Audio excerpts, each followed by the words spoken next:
And we're back. Good evening, chat. Hey, good evening. Good to be back with you. How's everybody doing? CL, this is a pleasant surprise. Welcome. Same for me. But, yeah. Still able to get a signal. Outstanding. I can't see the stream or the chat though, so I'll be restricted to interacting with my co-hosts. Okay. Well, we'll take what we can get. Let me just send out the last tweet here.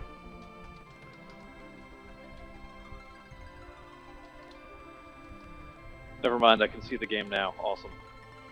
Awesome. Perfect. Well, I believe I interrupted a discussion about my award-worthy first novel, Ethereal. So, CL, you just finished it for the first time. Am I right? You are correct. Unfortunately, I read it in like 3 chunks, separated by months. Whoa. So I'm not sure how much of my confusion is due to the dense plotting, and how much is simply to having forgotten things that were introduced in Act 1, so that by the time Act 3 rolled around, I was just hitting the I believe button about certain things. Okay, what's But, one thing? It will. I don't want to get too much into spoiler territory, but some of the world building mechanics, such as how you might put certain entities together, I cannot remember if that was introduced or foreshadowed early on or not. Okay. So I'll yeah, probably have to give the whole thing a reread at some point. Gotcha. Because yeah, that's a bit too light on details for me to offer clarification, but yeah, we don't want to spoil anything. Also, is that supposed to be? I think I can say the name without spoiling. Is that supposed to be Elephant on the cover? That's the Exodus. So.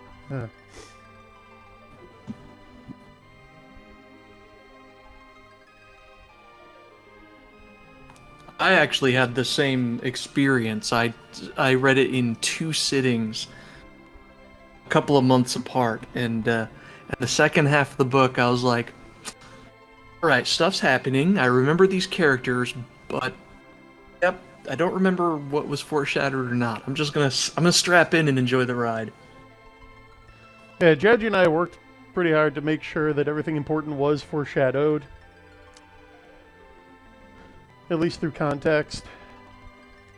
So yeah, it's not a book you can skim like on the bus or something like that, or during lunch breaks, or yeah, in chunks a couple months apart. So I think on a reread you'll catch more of it, CL. But thanks for reading. And if you guys at home would like to read Ethereal, it is linked in the show notes. Sorry, go ahead. It definitely merits a reread. You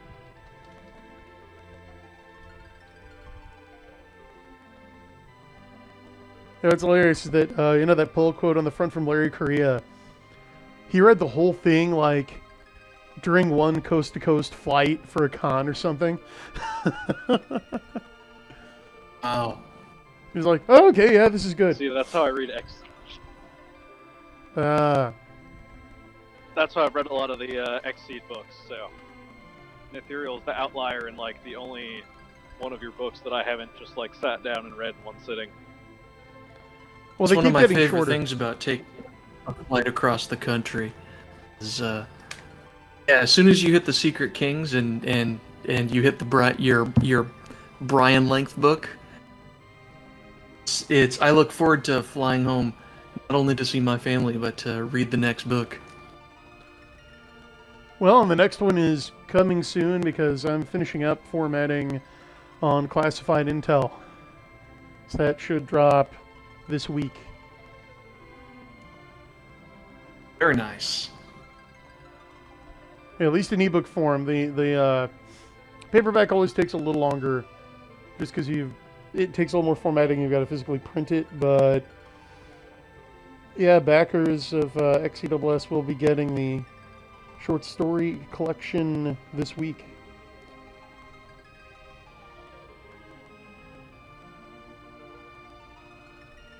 Does that include the new short story that I haven't read yet? Yes, it does. Then maybe I'll just save that whole collection for the next time I take a flight. Yeah, it also includes some new bonus material, since I didn't just want to give people stuff they might have already. So there's some new goodies in there. Something that a lot of folks like Pulp Archivist have been asking about since the first novel.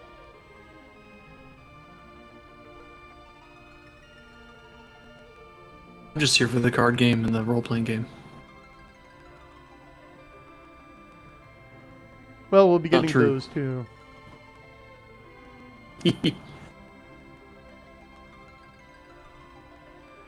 Alright, it looks like chat's filling up. So let's get down to it. So last time we defeated the Giant of Babil and went back to the moon. And now we're at the final dungeon. We're here. It's not And gonna be a cakewalk. Well, Dornall has kindly provided a list of interesting rare drops for us. So we're gonna get at least one of those. Sounds good.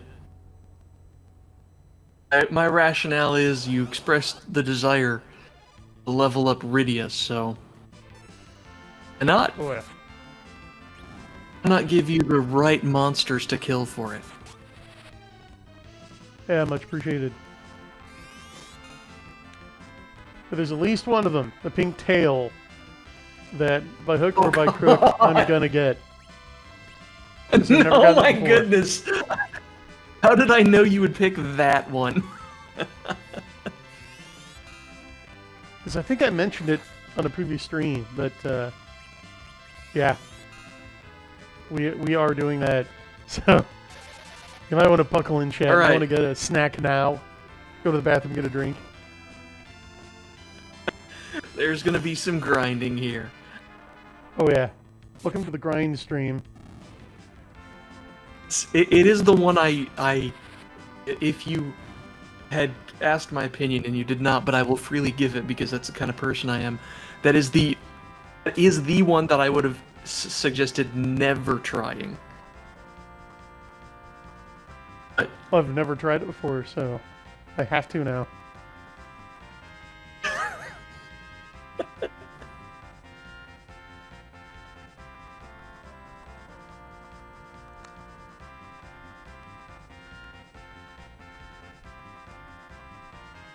So we're on our way there.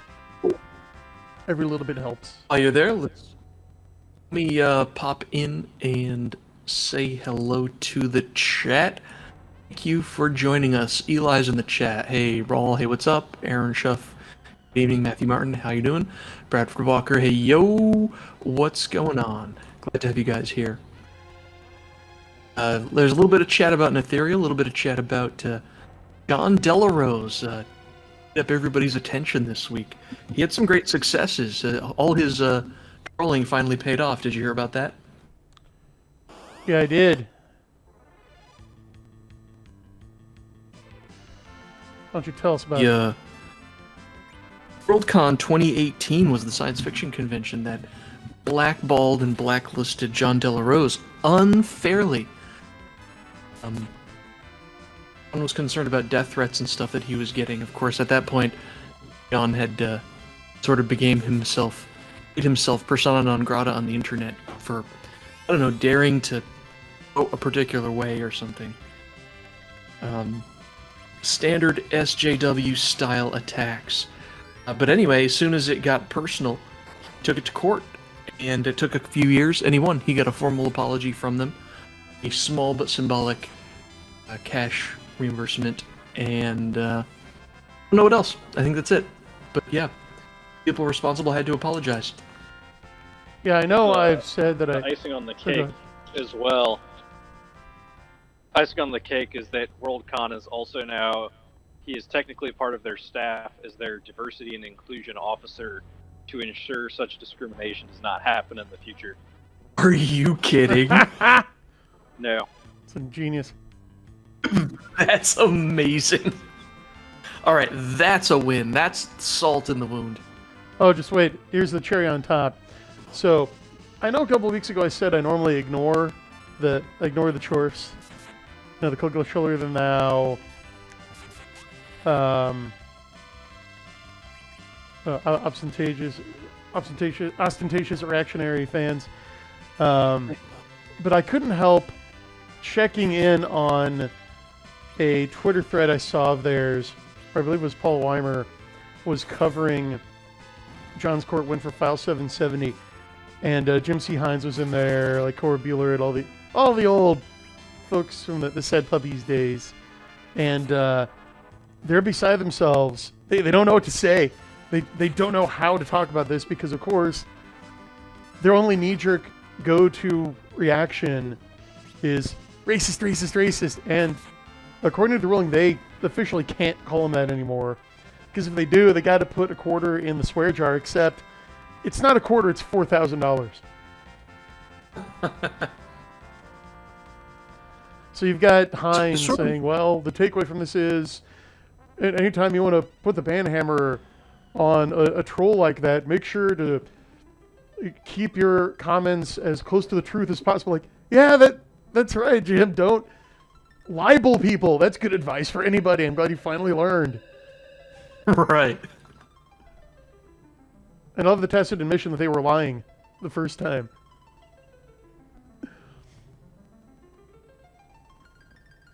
Because, yep, a judge gets to decide when a term becomes actionable.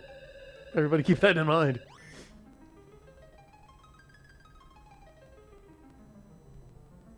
And anybody honest with themselves about it have predicted what happened, and anybody, of course, but anybody who wasn't honest about it honestly thought that he was a bad, horrible person. It's also just easy to see that once that happened, John had adopted that persona online where it was like, well, I'm going to get trolls and death threats and everything like that. Screw that. I'm going to court as much controversy as I can all the time. Not the way I'd approach it, but it's working for him now. Yeah, his book, Justified, went to #1 in all 3 of its categories again. It was like in the top 3,000 of Amazon.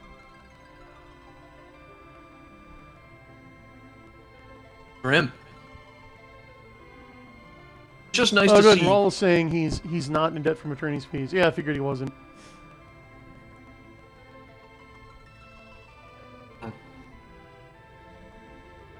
What was nice to see? Even though, I mean, in the grand scheme of things, John's a little guy and Worldcon had $4,000 to its name. It's good to see people fighting back and winning. That's nice. It is. It's almost like conservatives should have been doing that all along instead of just proving they were the bigger man by not sinking, like not stooping to lawfare.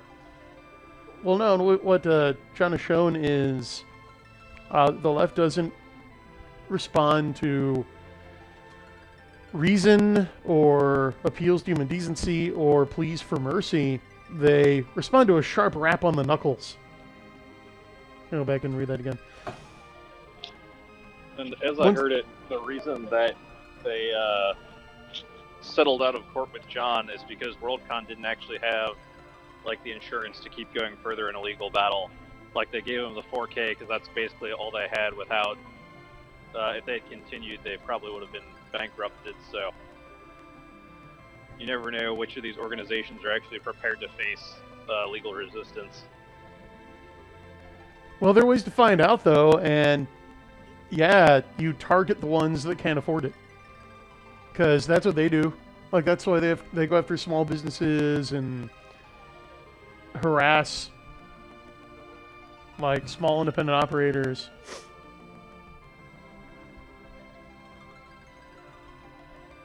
So, yeah, wise choice of target.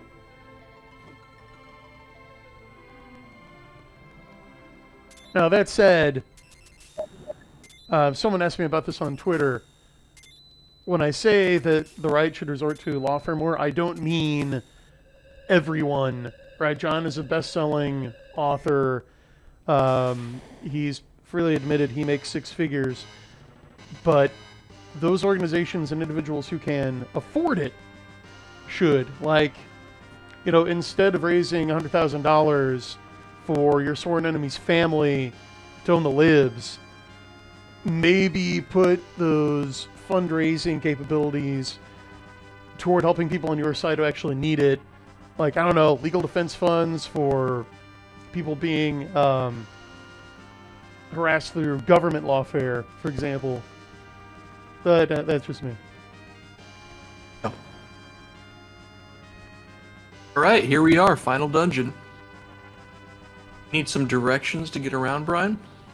I'm good, thank you. Okay. Keep celebrating. Lunar... Oh, then you've already taken the wrong turn. You go left to get the first chest. Not according to this. We'll see what happens. Okay. No, there's three different paths to go from the entrance. So you're good. I'm just giving you a hard time.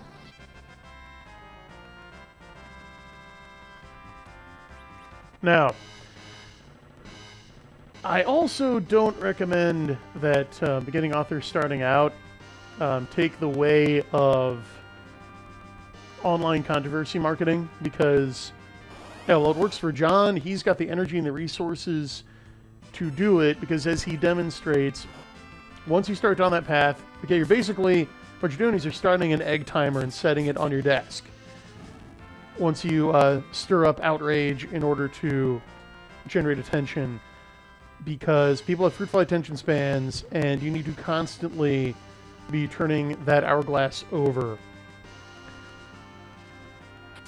It's like being a shark. You can never stop swimming, or else you start losing ground.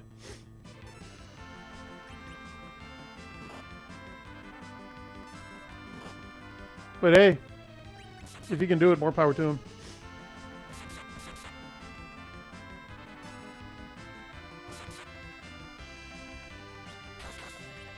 And he clearly enjoys it. That's what's important.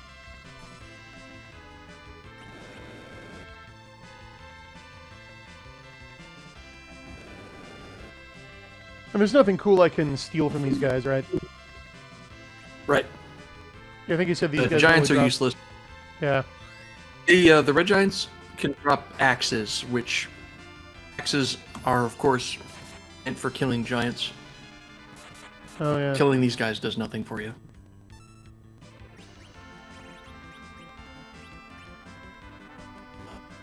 Oh, that's cool. I didn't notice that there's a little side menu there that shows you what people's status is. Hey, look at that, Berserk. That'll help you manage walls. Yeah, wow. See, chat, this game is so layered and rich that you notice new things even after 30 years of playing it.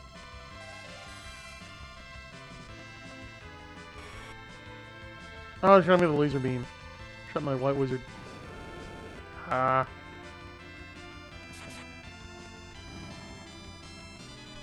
I usually find fighting these things a waste of time.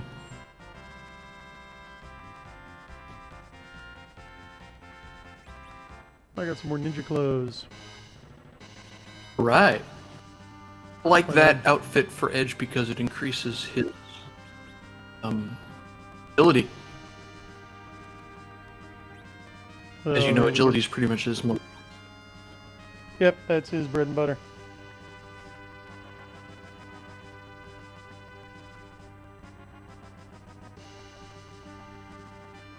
Okay, so I have a choice of paths now.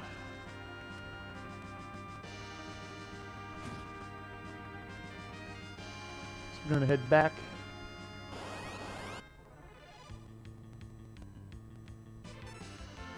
Oh, okay.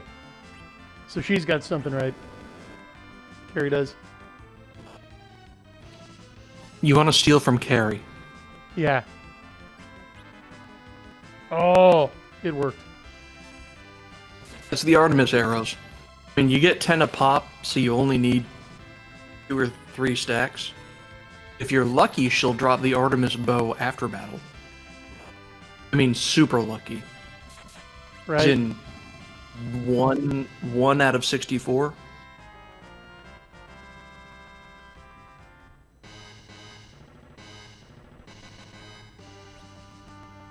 Which means if you deliberately go after the Artemis bow, it's going to take you an hour or more. Yeah, I'm not going to be doing that.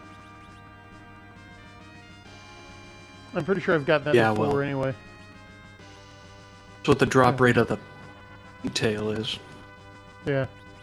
Yeah, we're going to save our time for that.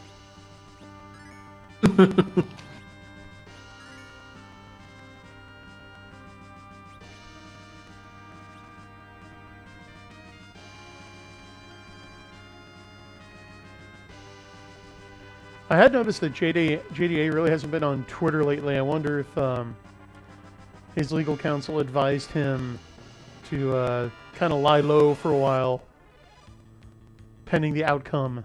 I don't know. They might have shadow banned him as well. I know they did that one time, like right as he had a new release, so that he couldn't promote it on Twitter.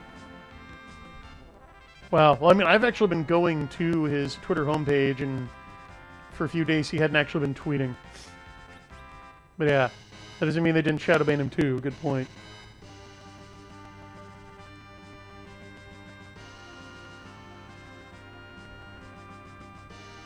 So I'm going to go this way. Ooh. Volunteers. Alright, I might have to... roll, JD was temporarily banned. Oh, he was temporarily banned from Twitter? Who carries? Yeah, I realize I might have to put the brakes on Murderkind. Since you plan on farming puffs instead of dragons, you don't really need that many Artemis arrows. Okay. They do have slightly more attack power than samurai arrows, but you don't really need them unless you're farming dragons. I mean, she's still a white wizard after all. Yeah. But you can cross your fingers and hope that you get some as a drop, or maybe the bow.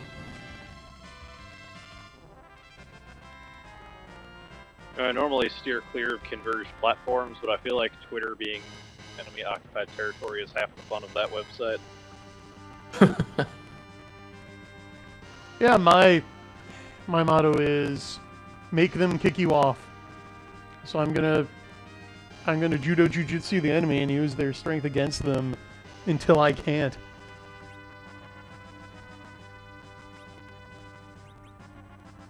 At least you get something out of the platform. I was not using Twitter at all. It was just a huge waste of my time. Let you and Daddy Warpig do all the advertising for the show.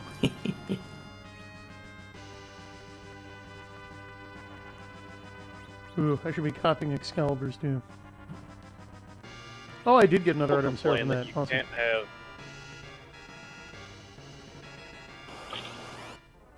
People complain that Twitter's character limit prevents you from having, like, good discourse there, but I feel like the opposite is the case, because it forces you to make your points in the most succinct and effective way possible to fit them in the character limit.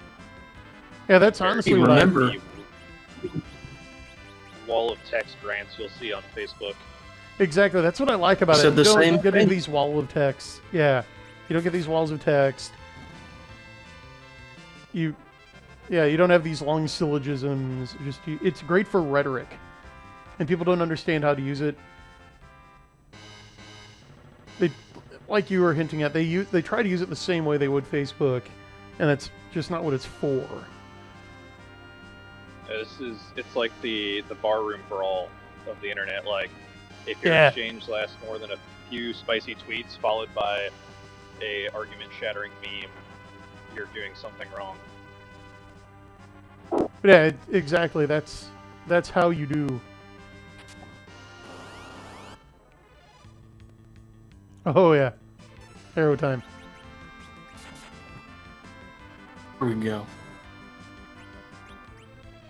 Oh, come on, Edge. Got your agility up, buddy. What are you doing? Stop moving.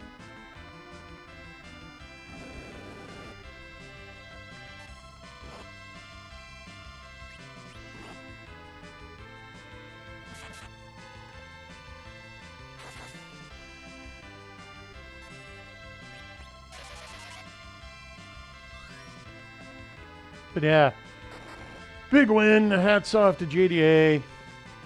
Great job. That's how you do it.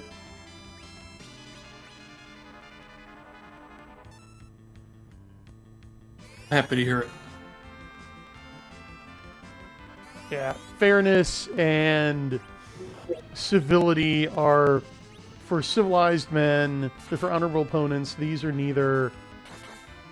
So just do what you need to win within the law, obviously. And he did.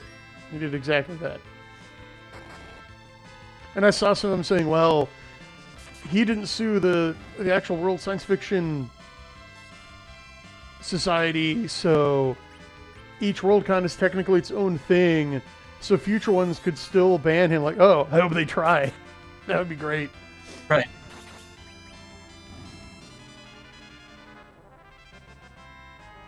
Like, if you need more than one lesson, I think that can be arranged. Oh, hey, another life staff. Not that I think it's really any good at this point, but nice to have.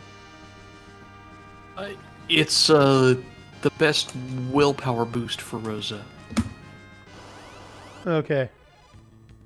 But if you already had one, I think you had 2 lunar staves. That's your only life staff.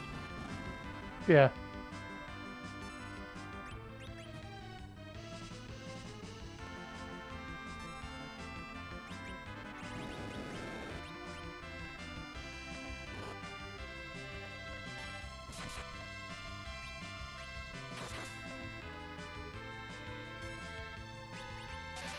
Yeah, we're not gonna have Radio waste the MP.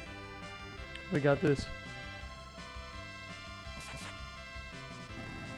Okay, yeah, I'm gonna have to put a leash on him. Oh yeah, I tried. Well, why didn't looting the corpse work? That's a failing in this game system. If I can use a life potion on them after they're dead, I should be able to steal from them. Should be easier after they're dead. Ooh, yeah, look, she learned a spell that almost everything has 2 high magic resistance to be effective. Yay. It sounds cool.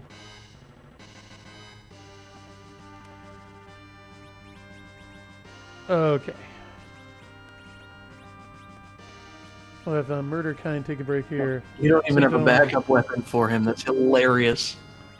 I do not remember getting rid of a backup weapon for him. Well, we'll be finding one in a little bit. Yeah. Zedge will just have to get faster. Which Rosa can make him. Oh yeah, this is the room with the totally useless passage over here. I don't know if you guys can see it on the left, but it just connects to itself. It's a donut. We'll be moseying along.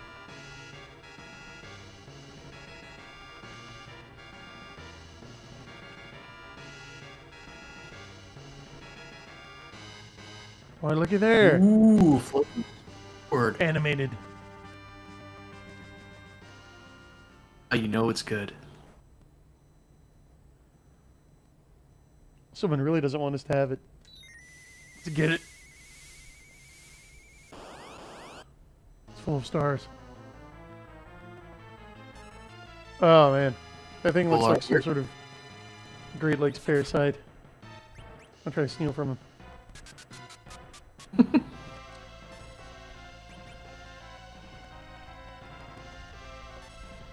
Nice try.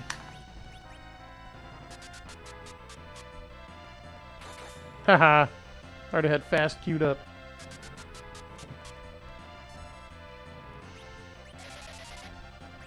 Remember that time when Monster talked trash and then Kane just cut it to pieces?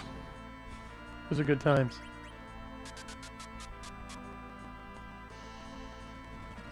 I know it's unusual for me, but right now I appreciate having Kane in the center position in slot 1. That way he can go first, attack early, attack often, and absolutely dominate. Yep. It's a thing of beauty. Oh, there he goes again.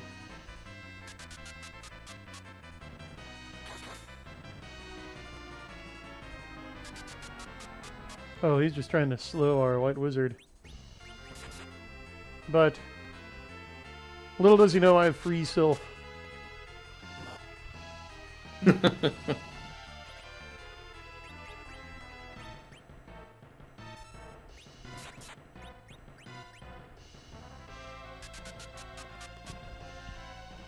And so that just back to normal speed if I understand the rules of haste and slow correctly.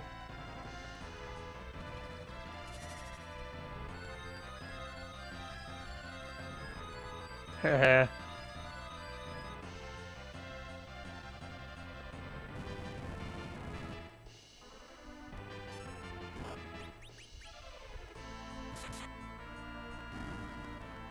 And there it is. Get him! Oh, nice amount of XP there. Ooh, ninja sword. Oh, yeah. Let's throw that on him. Because you know what I bet it does? Bet it raises that agility. You think so? Recommend keeping the mute dagger on while you're still fighting warlocks. Well, we'll see which is better. Your agility went down. Well, that's messed up. Yeah, it raises strength, vitality, and wisdom, I believe. So it's better defense and better spellcasting. And in Final Fantasy IV, it casts the defense spell when you use it as an item in battle.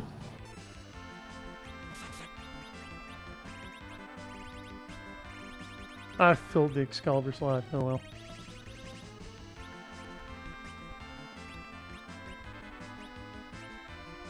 Now I'm faster.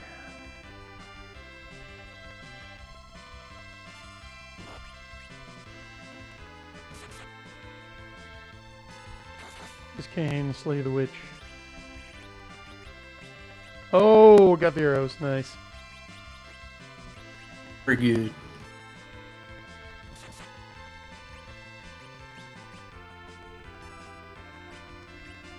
At the risk of jinxing it, we're having a pretty good run. We just burned through that first weapon boss.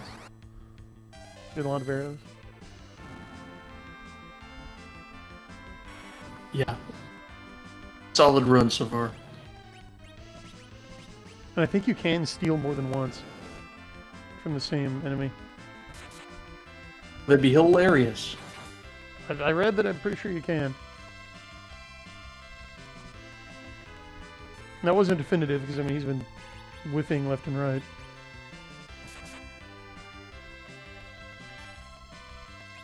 I haven't seen any that contradicted what we read the other night, where the only thing that really factors into stealing is your level. Okay. Relative level to the monster. Everybody here's pretty high level. Yeah, because we've been just doing everything.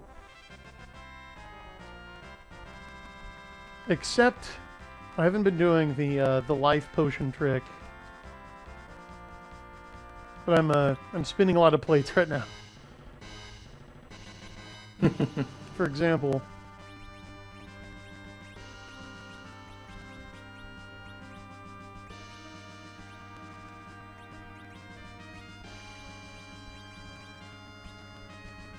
Nice round 160.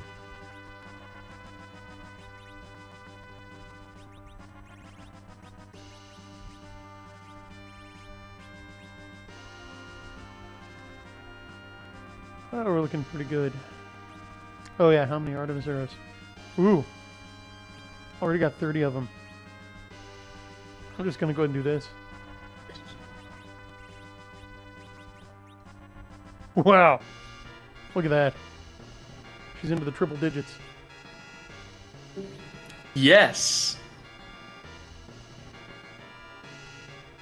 Oh yeah.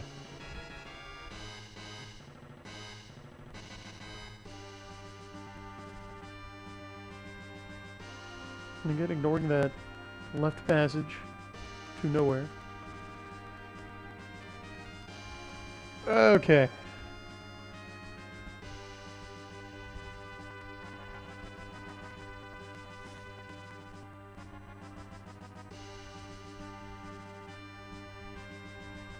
So we're now all the way back here. And we're going to take the other exit from this chamber.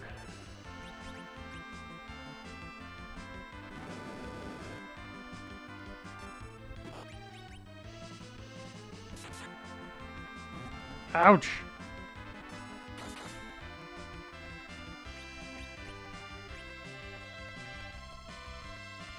Let's try these arrows out. Well, it's not, because Kine just blenderizes everything.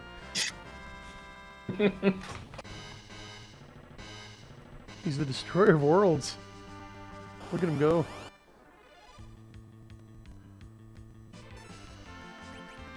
Okay, let's try out these dual Murasames, which should not be possible in normal conditions. I don't think I have an axe either.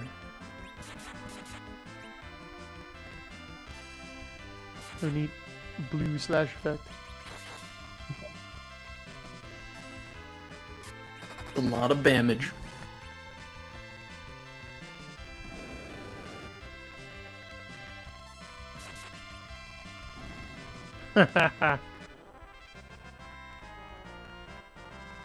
Hey, an edge leveled up. And Rosa leveled up.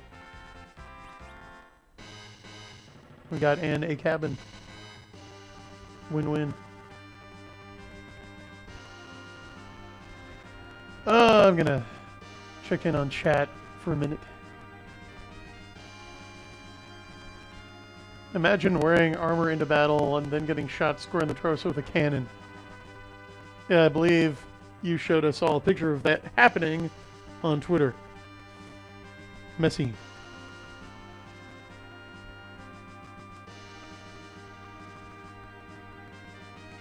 Oh, Worldcon already issued their apology. It was glorious.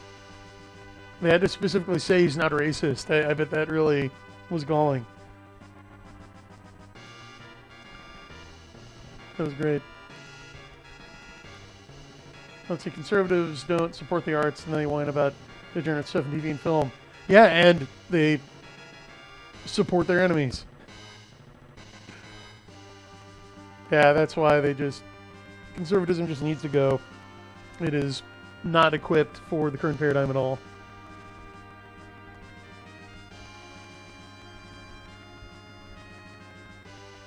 It's just an inevitable ticket to failure.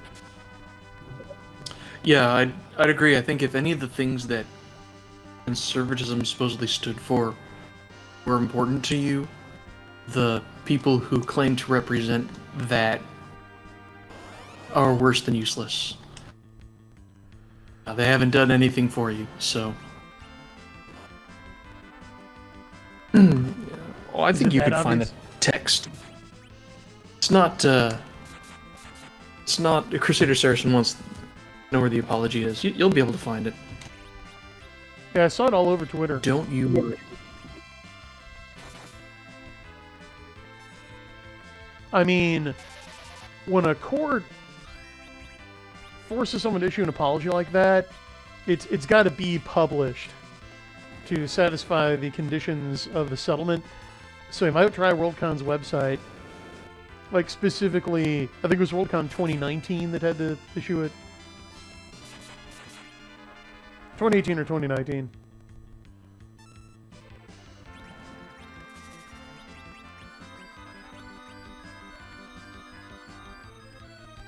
Like, I know File 770 had it, so you might want to put on your hip waders and, you know, your cattle birthing gloves and venture into that sewer.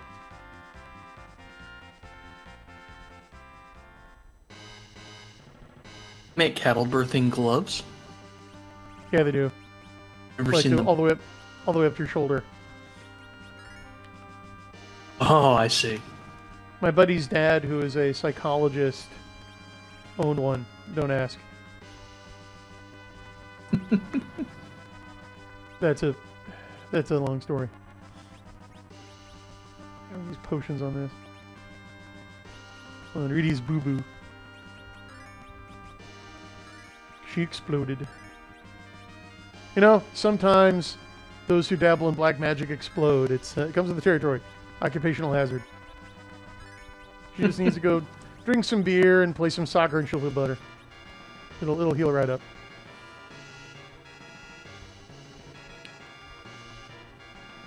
I need a drink because my mouth is dry and I cannot talk tonight. I can only talk so much in your place. Oh, look at that, Goon. shielded. He's not going to use. Actually, your paladin can equip it. If you're so interested. Ooh, but it replaces Aegis. Hold on to that. Alright, we're making good time.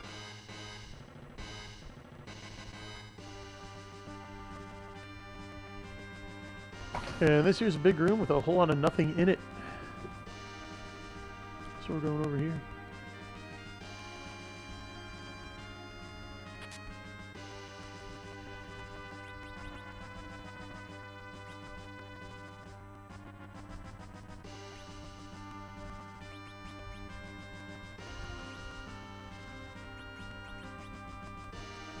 Yeah, we definitely want kind to keep headband.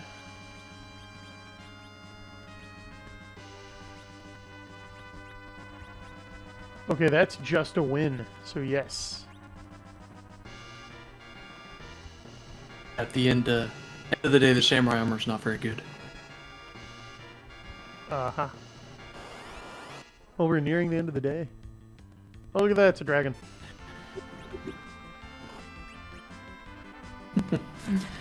These things are absolutely useless, by the way. Oh, You might get some decent XP and money, but they don't drop anything useful. They have a lot of hit points. Once you've killed one or two of them, I don't... You did. Well, I don't blame you for never messing with them again.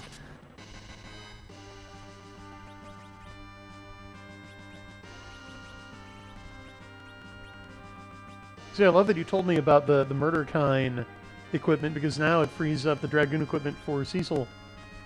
Look at that. I mean, you're gonna wear it for about 5 minutes, but it's an upgrade.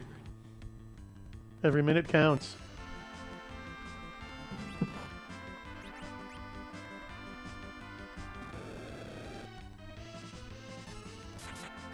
Alright, you should be weak to holy power.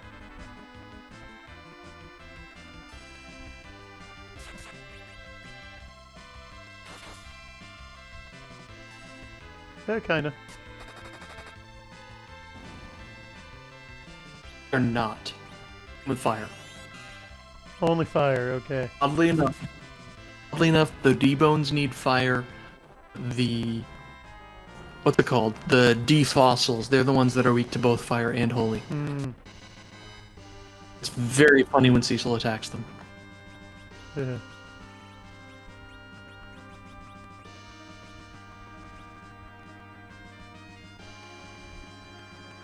Okay, so if my notes are correct, the pink tail comes from the pink puffs in basement 5 in the room with the cabin and the treasure chest. So, okay, we're only on basement That's correct. 3 right now. Yeah. We're only on 3. Alright, so we're going to go back up here. And thanks for the confirmation on that. And yeah, screw this guy. Oh, look! We got away for free.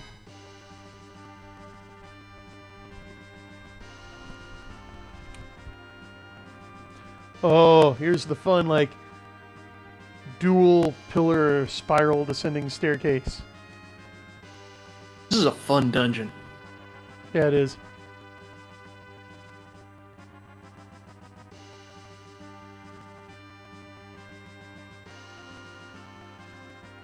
So much fun, it takes multiple maps. Oh, okay.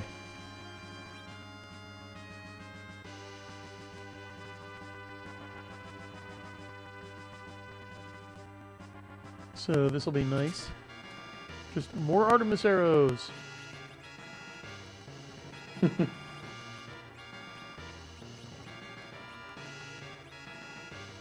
Yes, please.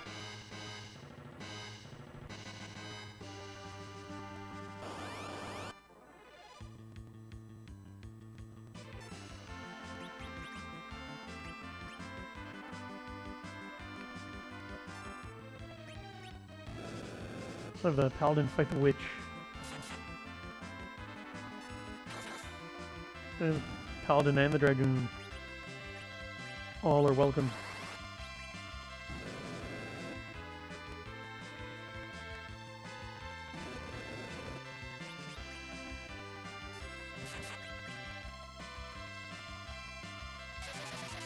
Even though we have a radius flame whip, the flame lance is still better. Still better.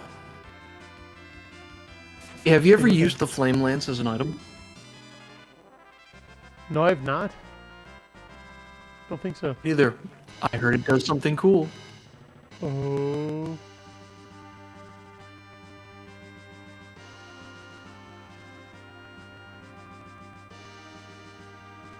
Oh, we might have to look into that.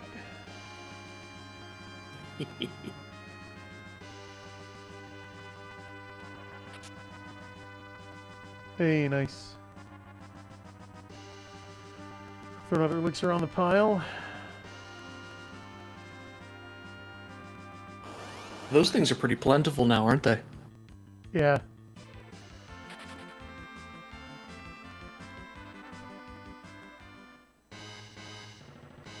How's Chad doing? What are they up to? Hey, Aaron. I was just about to say, Aaron Schuff, congrats. He's got about 40 pages of his book typed up on Google Docs, something like 19,000 words so far. That's great, man. Keep writing. Yeah, well done.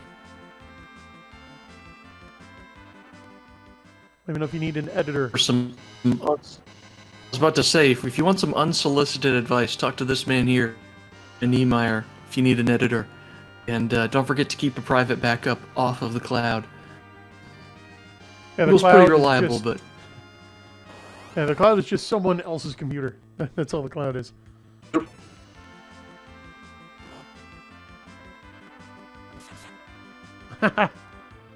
Alright. Fine. Kind started it. Gotta finish this bar brawl. Oh, the Kingaroos are the worst because they entangle counterattack every attack. How? And then they do that. As much as I enjoy this game, I have absolutely no patience for attacks that have long animations. Just get me out.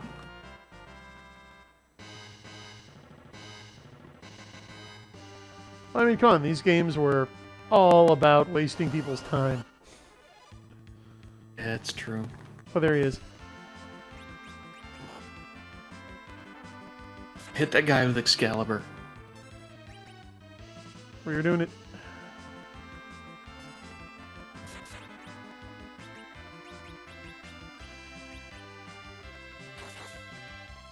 Yeah.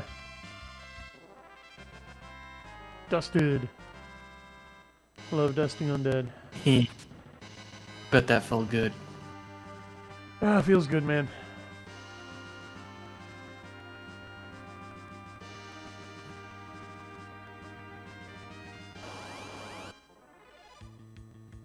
Hello again. Gotta keep We got to keep meeting like this.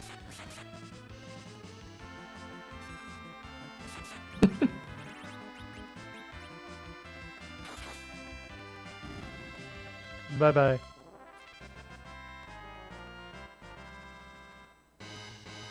Oh, he was good. Hope we see him again.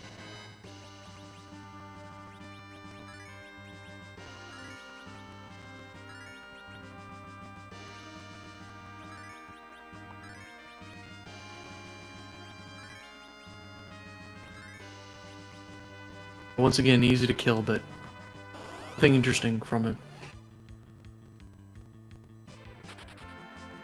Ah, good. We escaped the tedium.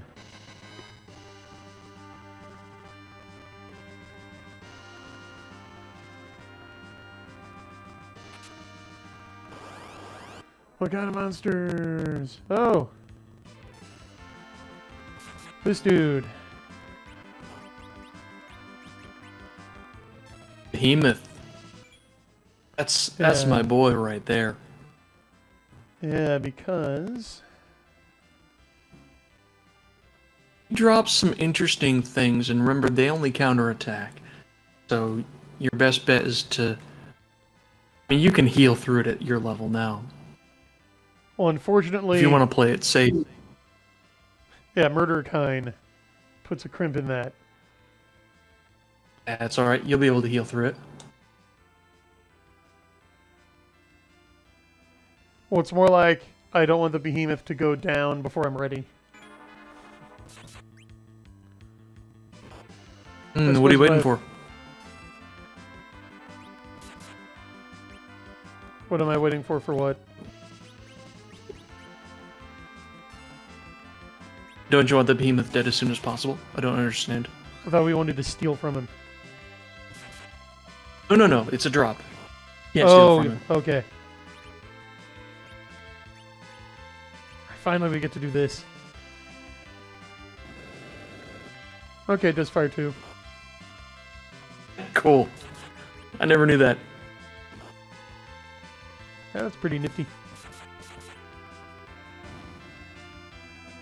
I know, by the time you pick it up, there's no point in... People who can equip it are better off actually stabbing you. Looky there. Oh. Oh, yes. Oh. We have our new virus chat. Oh. Let's go. And also, speaking of which... He's guarding the Stardust. So he was like, perfect okay. It's like, okay, I've grown tired of living, and I no longer serve Zemus, so... Hey, here, which one? Which is the, just like, the World Wrecker one? Oh, yeah, the green one. Okay, here. Have a level. And, yeah, have your ultimate board wipe spell. Oh, and the weapon that just jacks up your magic power. She hit the jackpot this time. So correct me if I'm wrong. This is Rydia country. Yeah, the Stardust Rod is the best weapon to max out her magic, right? It, like, puts her willpower through the roof. Yeah, it's like plus 15 wisdom. So if your goal is to do as much magic damage as possible, and she doesn't have 99 wisdom yet, just jack it up. Yeah, as much as I love having the Flame Lance, I think she's outgrown it.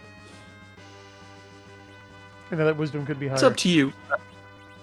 Yeah, that's up to you. You could have like an 80 wisdom if you wanted to switch it. Yeah, against then these she won't monsters, be doing many attacks anymore. Yeah, that's fine. Against these monsters, the Flame Lance is still falling behind. Yeah. Well, hey, that's great. And the other great thing... Yeah. It does have good attack. I just enjoy using it as an item. Yeah. That's just great all around. Top tier. Oh, and by the way, what that does is gives him something to calm him down a bit. So we are in good shape now. Yeah, look at that. Ooh, nice round 80. Ooh. me like.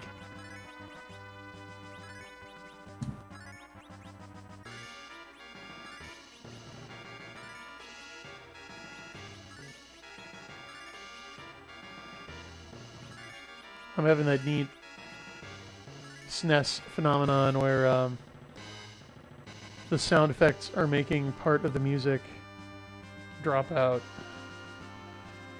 Because I think they used a sound effect channel to do some of the soundtrack.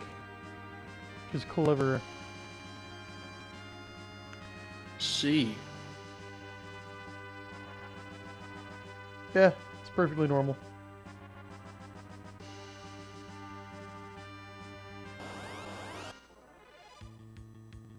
Ah. Ah, and now he's not just gonna automatically attack him. That's refreshing.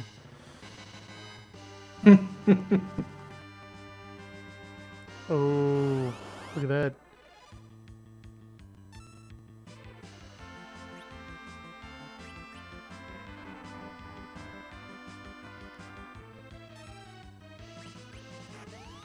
Okay, so I believe a trick having to do with Guys Who Cast Countdown is, like, if you use slow on your own people, it does slow it down, but then also, like, casting it again resets the clock.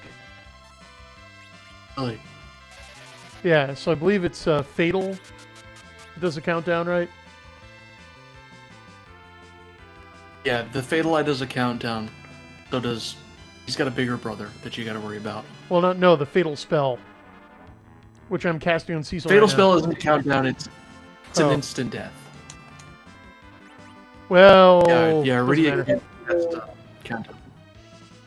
There's something she has that can.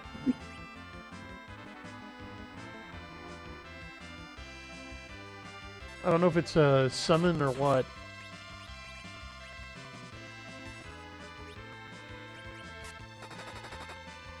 Crusader Saracen recommends LibreOffice. Yeah, I've been using it in a role-playing game playtest. It's been great. LibreOffice is good stuff. I like it. And I was helping someone who had trouble with Microsoft Word, and she had a whole recipe book. And I said, no need to pay for it. Just get LibreOffice. It'll work just as well for all your old Word files. Sure enough. There's your writing tip of the day. Ooh, much higher encounter rate. But I'm opting out. Nah, keep the money. Whatever. I don't even know how much I have at this point. Enough that if you really wanted to leave, you could probably buy a few more elixirs and cabins. Ooh. I mean, not that you need any. You have everything might you need- need to finish the game. Your pocket. Really, even ethers?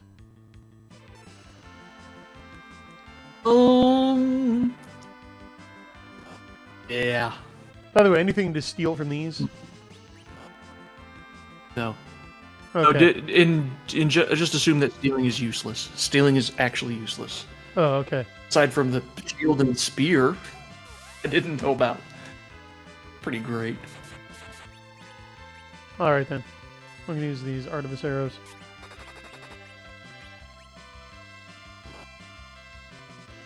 That was okay. I missed the number because of the choppiness of the stream. Oh.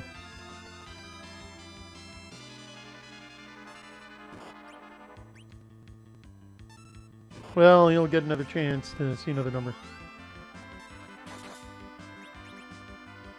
Alright, here we go. She's gonna shoot him again. Yep.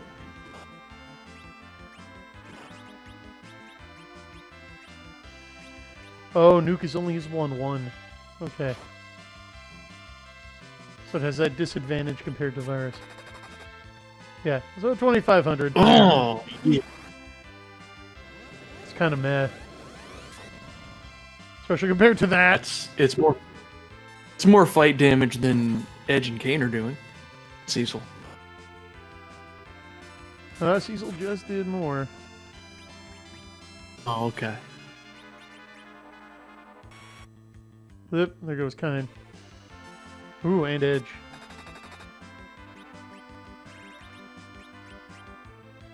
It's getting nasty. So level the playing field. Oh, I love that spell.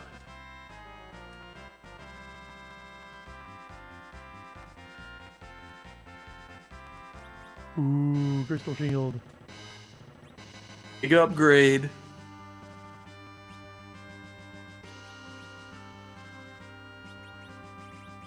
Yeah, I think we will switch this out. Oh, my magic actually went down a little bit, but yeah, that was worth it.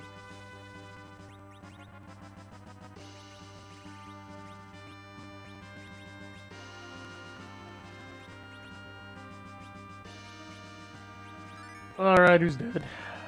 Come here. If you're dead, drink this somehow.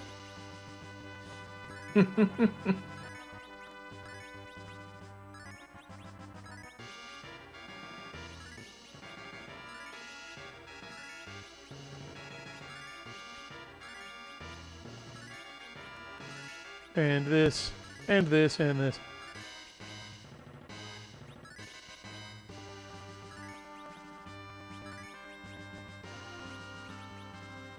Is CL still here?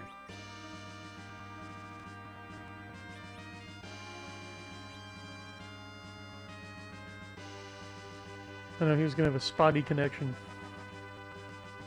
Yeah. He's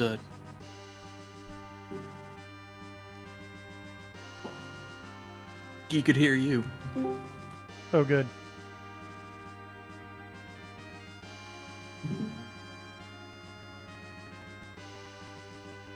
At Fiona Wolf, they even tell you they justify all the great loot in game by explaining that Zeramus was interred with all the Lunarians' powerful artifacts that they used to defeat him and pin him down. Just so that you know all the good stuff is here. Oh, Protect Ring. Slight increase, slight improvement over the rune bracelet, but also undocumented resistance to all elemental attacks. It's really good. Oh, sweet.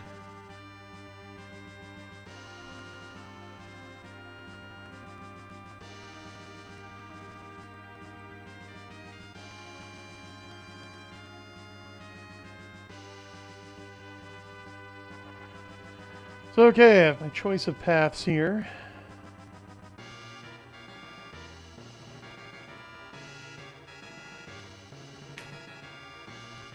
I think you want to go down first. Yeah, I think you're right.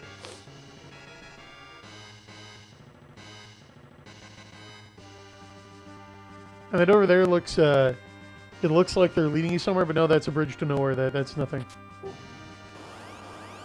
You gotta check. I have before. Oh. Here's the behemoth. Let's get that good drop.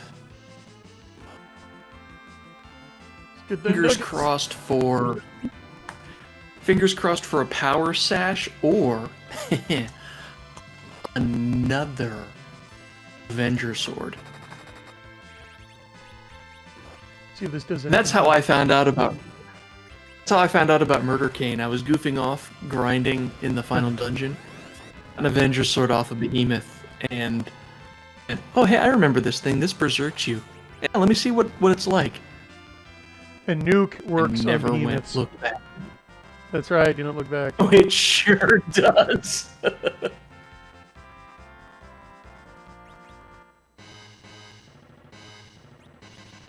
See what you're saying about wearing the Dragoon armor for like 5 minutes? Yeah, Mm-hmm. here's the upgrade. And normally, Kane wears the Dragoon armor for the rest of the game, but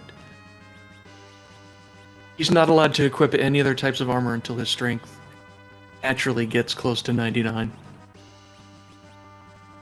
Oh, it's strength-based. Okay. Strength is where your damage comes from. Attack formula is basically a multiple of your strength.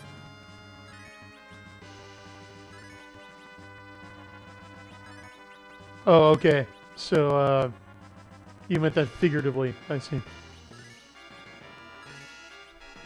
Literally, like, the reason why you're equipped with a black belt and stuff is because it raises your strength. It's not directly raising your attack power, it's directly raising your strength, which raises your attack power. Right, I get that, but you're saying he doesn't get to wear any other armor until his strength is 99. Yeah, that's the figurative part. Yeah. I follow you. Ed Kane. He will take the punishment and like it. Or be so frothing mad that he doesn't recognize it.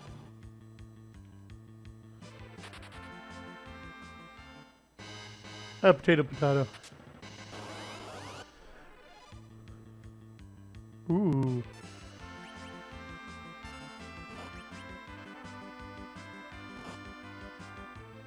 The two hot potatoes right there. Double dragon.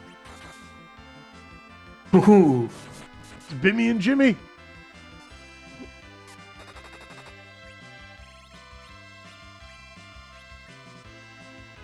Gonna nuke him?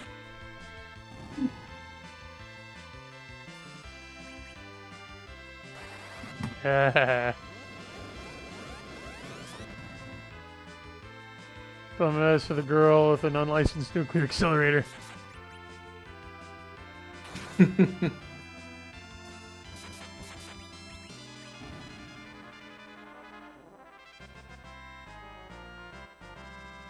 Crusader Serenison asks if we'd ever consider streaming Deus Ex. Never played it, never thought about streaming any other games. Is it available for Super Nintendo? It's an old PC game. Why do you ask about Deus Ex?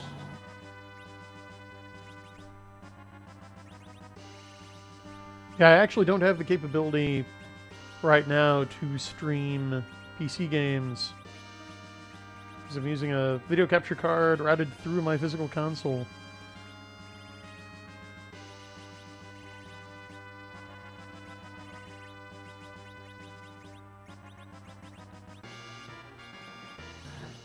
I'm not again doing something like this in the future. Yeah. If you want to, go ahead.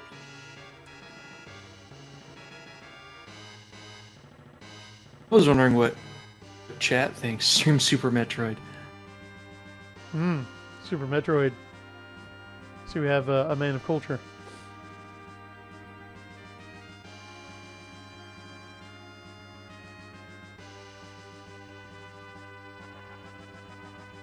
Oh wait, that's weird.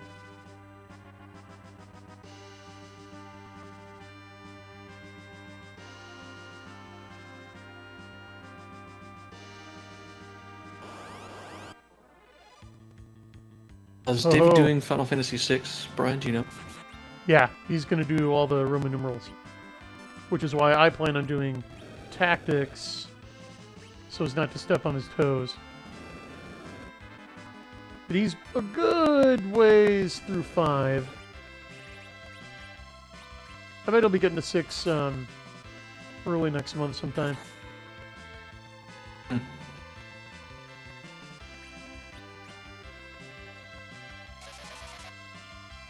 Yeah, that'll be fun. I've been waiting for that one since he started.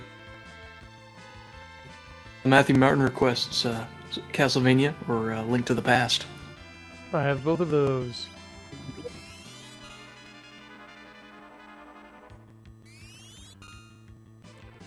Yeah, Castlevania would be pretty quick. I can play through that in one stream.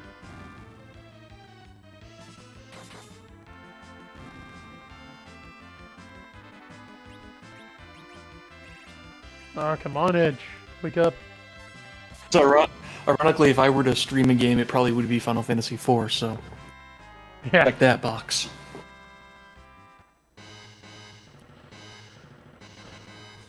Well, really, this game is inexhaustible. It really is.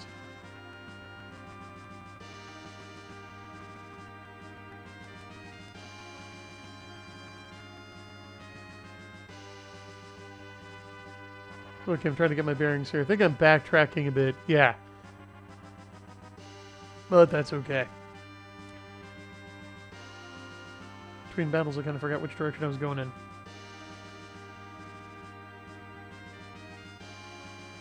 So, okay, this might be it. Oh, by the way, this guy's fun. So he casts like Libra on himself, and he's lying. Like, never do what he tells you. It says he's weak to lightning. You should hit him with lightning. You should totally hit him with lightning. What did I just say? Oh, This ain't my first rodeo. Oh, by the way, he's floating. You know what that means. Heh. And yes, I hate him so much. I'm doing this.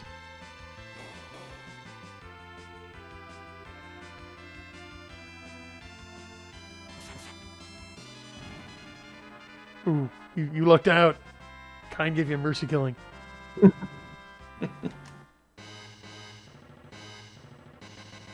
I was gonna let my summoner go to work on you.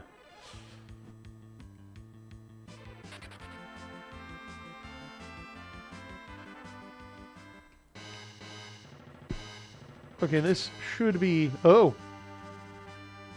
It is not. That's okay. It's something even better. Yeah, white robe.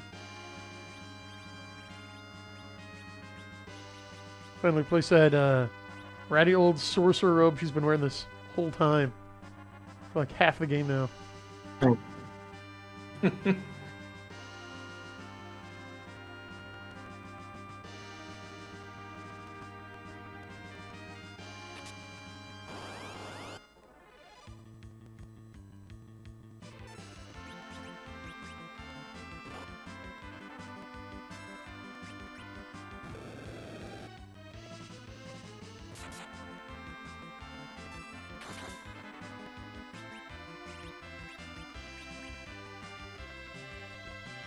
Ah.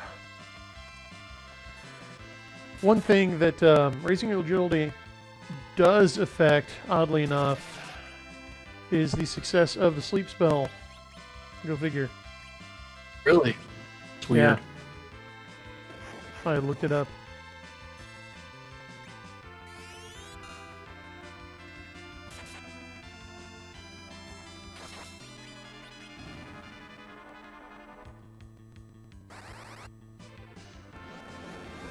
Holy, missed our chance for more arrows. That's okay. I just can't get enough of Nuke. Yeah, wall bounce lit 3 doesn't trigger any countermeasures.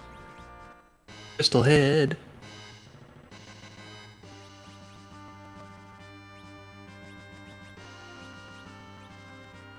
Alright, got the full I set. think you're at the right place. You're at the right place to start farming Pinktail if you're I think the place you want is on the right. Isn't it in the room with the cabin in the chest? Yeah. Have you been in and out of that one already? No. It's in I think you're on that floor. Yeah, it's this floor.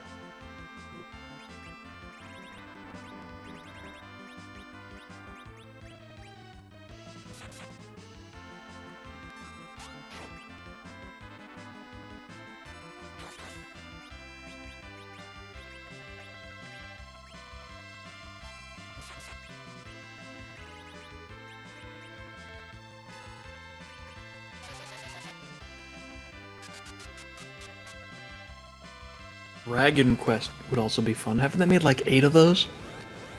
Which one would you play? Well, at least. Well, a couple years ago, I played through all the NES ones. So 1 through 4. And, yeah, love them. And I do have the first one for the NES. so that's doable. And that can actually be a rather quick game.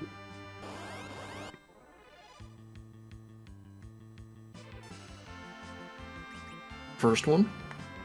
Yeah. I heard that the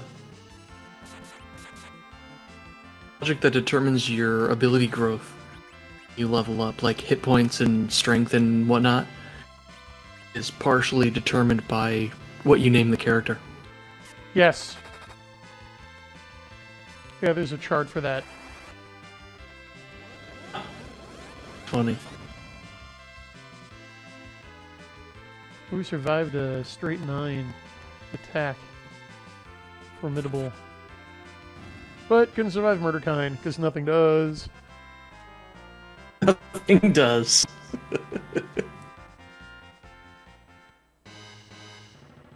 That's what Golbez should have done. Right. He spent all this time and money outfitting Kane, leveling him up, and getting him this amazing Dragoon There it gear. is. He should have just Yeah. given him a Berserk on him. Yeah. Here we Here's the are. cabin. This is it, folks. Okay. Strap I'm in. gonna take a brief pause here. Gonna look at chat before we begin the long haul. But that's okay, because we don't want this stream, we don't want this series to end too soon. How's chat doing? That's doing alright. Just trying to figure out what games they want to play next. GoldenEye? No, GoldenEye is incredibly overrated. Like, yeah, I know at the time it was fun because you played it with your friends, but try going back and playing it now. Like, especially compared to later shooters, and you're like, this is a somewhat above average movie tie-in. Also, I don't have an N64. I abandoned Nintendo at that point. I jumped ship and went to the PlayStation for Final Fantasy, which honestly also turned out being even more overrated. But that's a story for another time.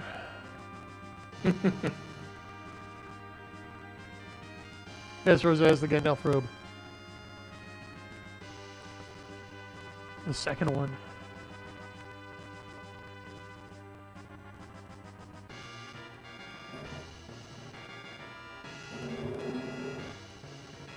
Okay. Oh yeah, we're all comparing the Yellowstone super volcano to Lavos. Yeah, there's an even bigger one that actually went off. And I think in the South Pacific. It was like a super volcano eruption. It caused like a 3-year-long nuclear winter. It's pretty crazy. But okay.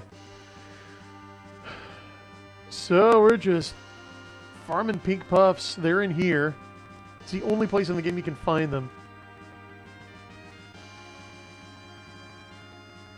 And then they're going to drop the second tail, because the tail collector doesn't have his full collection.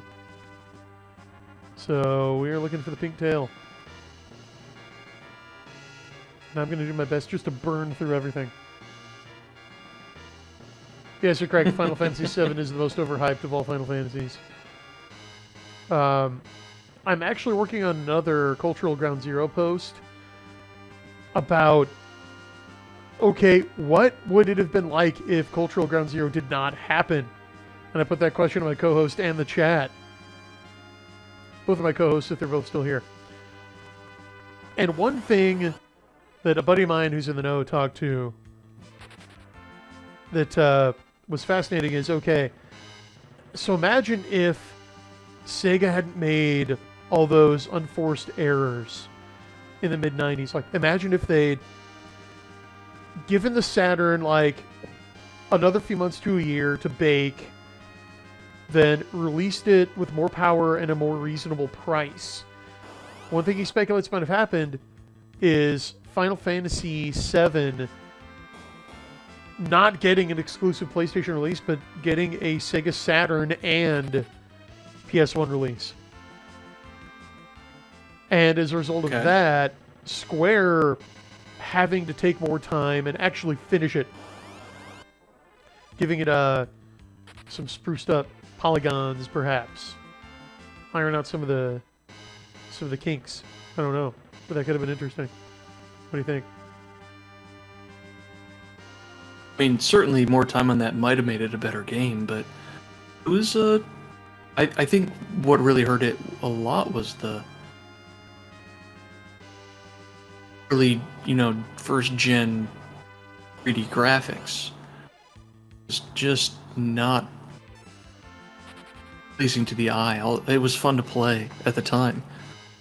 It just Yeah, wasn't the same kind of enjoyment that you get out of replaying these games over and over again. They had no charm. exactly. And that's what you see with a lot of the first gen of 32-bit era 3D games and systems is they've aged like milk. Mm. Like a lot of them are almost unplayable now.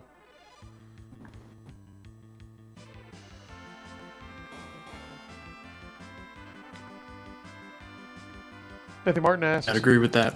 yeah, or says, imagine if Nintendo hadn't broken with Sony.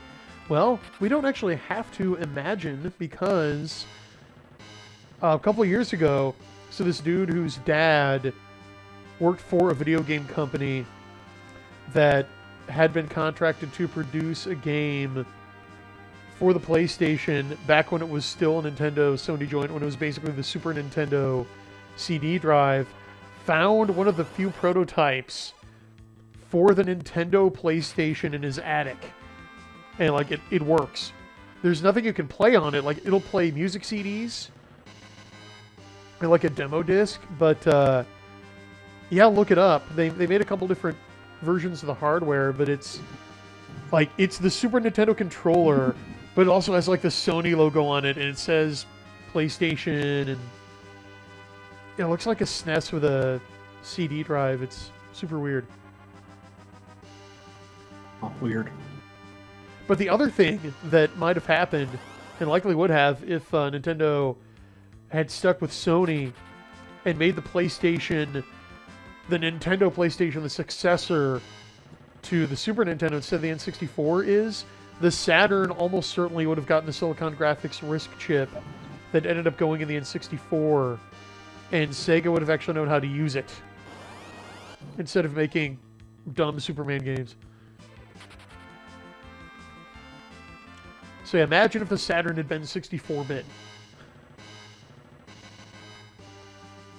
And then gotten a Final Fantasy VII port. Yeah, well, it certainly would. It totally changed Sony's and Sega's fates. Now here's something I'm going to ask, and you can take it or leave it, but if Sega had stayed a force to be reckoned with in the console market, and let's say Sony still gets in there, let's say they still split with Nintendo, so it's Sega, Nintendo, and Sony, do you think Microsoft still would have dipped their toes in the water with the Xbox?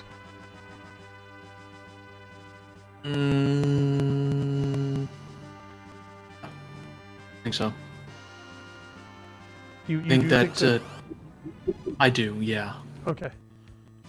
I think would it have been the same? No.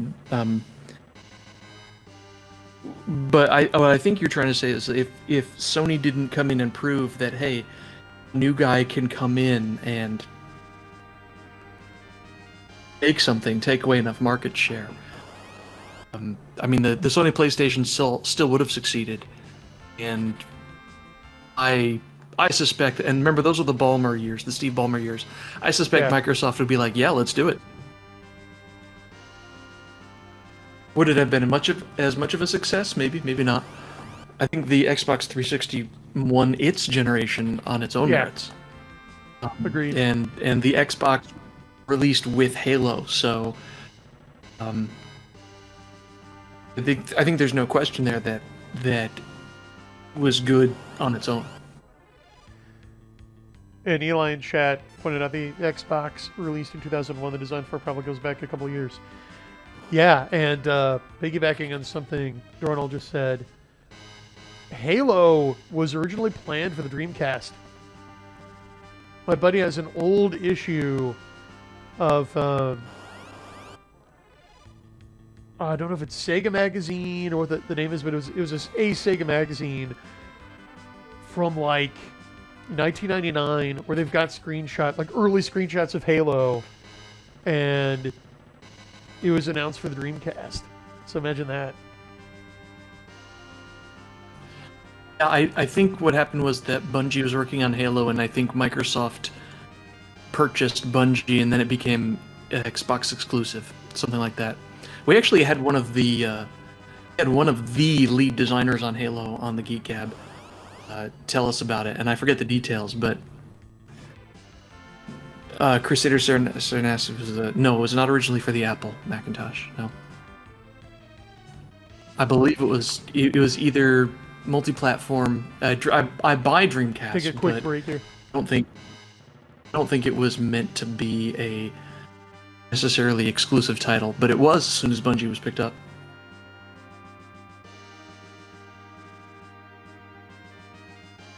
Platforms. Imagine if Wizards had not acquired TSR. Well, that was a skin suit. That was a zombie company at that point. I didn't get your full question, CL, but remember TSR was a dead brand when Wizard picked it up. That was part of the problem, is that the grognards were run out, and the managers came in, the business, the MBAs came in and destroyed TSR. Well, what really took out TSR was they had signed a horrible book deal years earlier where they were on the hook for like any unsold or remaindered books, and their publisher like held on to those remainders for years, and then like right around the time they released an alternative, well, again, Ground Zero, I believe it was 1997, their publisher was like, okay, so we've got all like this warehouse full of unsold novels, yeah, pay us. And TSR couldn't, so they went bankrupt. You said that was around the Alternity time? Because that was the last game they put out. Okay, so I don't know how the timeline. I don't know how the timeline goes. That's definitely a bad business deal that they got into before '97. But TSR was dead before then. It was a zombie before then. Like that was after you got rid of Gygax and they were deep into second edition. Well, I think that book deal goes way back, like to the '80s. Oh, I'm sure it does. Yeah. Yeah. No, you're totally right. Kind of like languished into obscurity for a bit, rather than being picked up by another company right away. It would be like the Renaissance of D&D was different than the current. Oh, interesting. If I'm hearing you right, amongst all the background noise you've got, that would have been dormant for a while instead of being immediately picked up by Wizards. Maybe it would have been picked up by somebody else, but. Like Jeffrey Johnson's D&D 5th edition, or would it have just continued to be this obscure game from back in the day, or would someone else have rediscovered it at some point, possibly giving it a better treatment than Wizards did? At first, I think Wizards treated it very well. I may be in the minority here, but in terms of the change to the game was made in 2nd edition. And so they got Monty Cook, the son of the guy who wrote 2nd edition, come in and straighten out the mechanics, unify them a bit. It's not exactly D&D the way people who played 1st edition understood it, but I think they treated it really well. After 3rd edition came out, they really treated the brand, I think.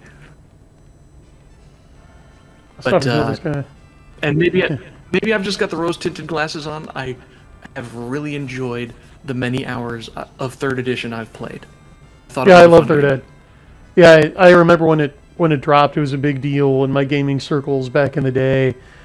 And I remember going to the local game shop, getting my copy of the Third Ed Player's Handbook, and then going to this like little cafeteria we had on my college campus, ordering a personal pan pizza from the Pizza Hut there. So just like in the Book It days, sitting down, being like, all right, let's crack this open, and just like having my pizza, reading, given the PH, Third Ed PH, a read through for the first time, and going, oh wow, yeah, like you said, this is really clear and unified, and everything is in order, and it makes sense where everything is. Because that was one thing about making a character in 7 Ed, even though Second Ed, Second Ed with like the player's option stuff is my favorite addition to D&D. You do have to do a lot of hunting around to find the rules you need, especially in character gen. And Third Ed just fixed it. A good index, good editing. Yes, a good index is that's make or break for me in role-playing game. Looking at you, White Wolf, if I cannot go to the back of the book and just look at, okay, here's the index for the thing I need, it's that page, okay, great. Not just, we're going to put whatever we feel like in the index. Just give you a sampling of references back there. No, screw that. Like, everything should be indexed. And yeah, Third Ed does that, you're right. Best. Yeah, I love it. Unlike a lot of people, I do not like 3.5. I like original Third. Yeah, I agree. 3.5 made some game balance changes that sort of simplify the game for me. Yeah, like for me, I don't know about... Oh, go ahead. For me, it was the buff spells. What about you? Needing all the different freaking weapon types. Like, you had to carry a cutlery drawer of different kinds of swords made of different stuff to handle different kinds of monsters instead of just like damage reduction that you need a +1 to get around. It's like, oh, well, you need a coral sword to deal with like Sahagin or something, and then you need silver to deal with lycanthropes. Like, need it. Whereas before, yeah, just a +1 like dagger, we'll get past all of that. Like, nope. Right. Yeah, that was dumb. That was really dumb.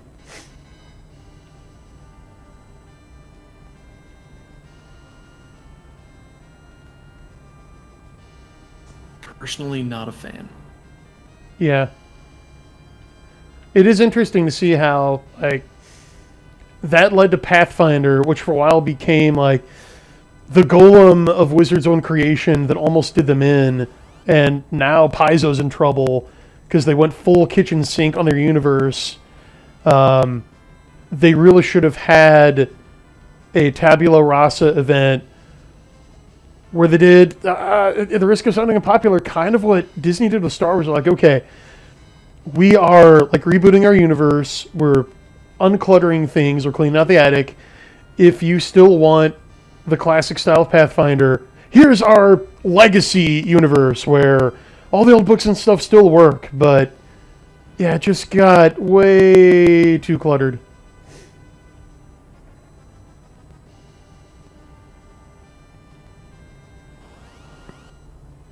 And I've killed the conversation again. I was trying to respond to that. I think Pathfinder sort of business-wise they had the opportunity, but yeah, they had nowhere to go. Wizards had moved on, and there was nowhere to go with the product but to try to ape 5th edition. And Paizo started in 3rd edition as an adventure publisher. Mm-hmm. And I tell you what, I've spent some time playing their adventure paths, sort of like in-person version of WoW's World of Warcraft's Dungeon Finder. You go in, you meet some people, hang out with the guys at the game store, and play their prepackaged adventure. Guess what? Terrible. Really? I don't know what it is, writer turnover, or just the nature of convention-style adventures, that sort of thing. Dreadful, poorly written, boring adventure, exposition, that sort of thing. Now, is this the old stuff or the new stuff? Pathfinder 1, so Okay, stuff. gotcha. And of course, the company's full woke by the time they made Pathfinder 2. Oh yeah.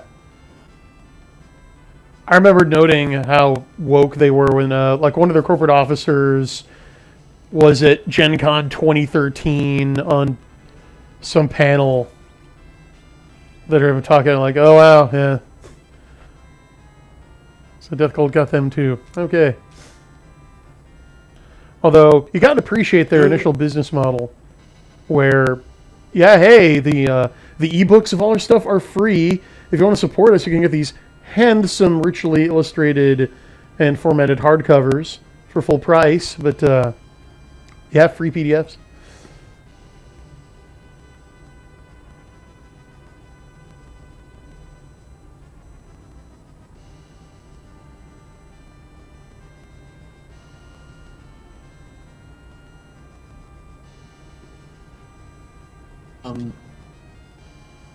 That said, yeah, Pathfinder made a couple of good changes to 3.5, but they also made some changes that were supposed to be good and didn't do anything. It was just a little bit different.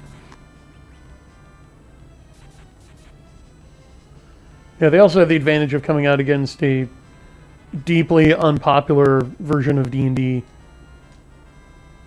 Oh yeah, 4th edition was just dreadful.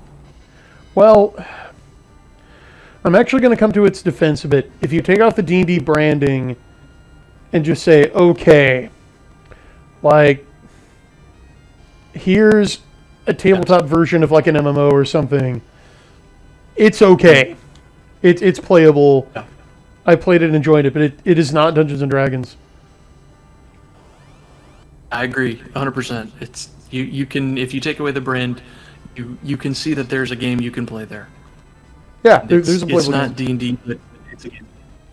Exactly. I mean, especially if you like tabletop war games, because I don't know if that's a good example, but because it plays like an MMO, it takes forever to get through like a standard 5-room dungeon, because every fight's intended to be really long and involved. And Yeah. Well, it reminds me of one thing you said recently to me, where if you make certain changes to a tabletop RPG, after a while, it just becomes a computer game, really, right? Mhm. And speaking of which, we'd addressed this a little bit, and I don't mind sharing with chat, especially since I need to fill some time. But so I started a new World of Darkness Sorcerer campaign last Friday, and decided to do something a bit different with it when bringing in one of the PCs, because so all the characters are playing street level sorcerers, like basically using the same amount of ability points and stat points and freebie points you'd use to just make a mortal, right? Like just vampire fodder, just a blood bag. But then I gave them one dot and one ritual in one path. That's it. But they had to come up with a background reason for how they got into linear magic. And one guy said, okay, well, my character is an 80s kid, and he's obsessed with Star Wars, and he wants to be a Jedi. So he's just, like, by hook or by crook, he's looked into every way he can to, like, learn the Force, and he believes it's possible. Because in World of Darkness, reality is consensual. That's the secret behind true magic, right? So you got to find a way to awaken and realize, well, I can go against the consensus a little bit. So I'm like, okay, so you're a Star Wars nerd. So I decided, you know what? I'm going to introduce this character by saying that he starts the game at a session of his West End Games Star Wars campaign with his friends. So the first thing I'm going to do when my players get here is like, all right, handing out Star Wars character sheets and D6s. So you guys are going to be playing your characters, playing characters in a Star Wars game within World of Darkness, if that makes any sense. And it worked. Game with it worked. They loved it. Especially because going from the WEG system, like the D6 system, to the Storyteller system really messed with their heads because both of them handle it's skill plus stat, and you roll that many dice. That's your dice pool. So both have dice pools derived from combining two of your characters' ability scores. But whereas the Storyteller system, you compare the results of each die. Like you have a difficulty number of 1 through 10, or really 2 through 9, and see how many of your D10s come up with that. In West End games, you add together the sum of your die rolls. And when they had to transition out of the Little Star Wars vignette into actually playing World of Darkness, they immediately just need to go, I'm going to add up the results of all my D10s. Wait, no. So that was funny to me. How many successes did you get? 43. Yeah, that exact conversation pretty much happened. I think that might even have been the number. Good job. Psychic. There you go. By the way, stay tuned till after the show for tonight's winning lottery numbers. Courtesy of Dornall. So got that to look forward to. But I wanted to thank you, NCL, for your tips for handling that situation. It worked out. You're really digging the game. I'm so glad it did. Yeah, thank God. Everything worked. Everything I planned went off without a hitch. Oh, and by the way, I did the envelope thing you told me to do. Oh, I was wondering about that. The idea is that depending on how that West End Games ended up, the player would effectively be choosing a particular life path. And I asked you to write down the results of that life path on 2 different pieces of paper and then hand him one after the session and then tear up the other one. So how did that go? Well, I took it a step further. I actually printed off 2 additional copies of his second character sheet page and modified them accordingly from the original, where, okay, this one is the result of his character walking into the ritual in progress, but not interrupting the ritual, like doing it right, basically, or otherwise not getting involved and just running away. Here's the result of the character interrupting the ritual and messing it up, and put each of them in a manila envelope, like a full-size manila envelope. And one thing I forgot to mention was his character has maxed out courage and the daredevil background. So there was no way he wasn't... Oh, and the curiosity flaw. So there was no way he wasn't sticking his nose into this. Yeah. So he has to make a wits roll to avoid indulging his curiosity, but he gets a bonus to taking risky behavior. So, yeah, he charged right in, and he did end up following up the ritual and interrupting it. So I'm like, okay, here are 2 envelopes with 2 possible versions of your future character. The one you get depends on the choice you made here. So you get this one, open it up, that's your new second page, and you will never know the contents of the other envelope. I bet he loved it. Yeah. Do you get the chance to dramatically set it on fire? No, I did not, because actually, I kind of lied. He actually does have a chance to possibly get the other one. Okay. Because time travel's involved. I was going to say, if there's magic, time travel could happen. Yeah, because there's the time sphere, the chronomancy path, and the temporous discipline that could all come into play at various points. So not ruling anything out.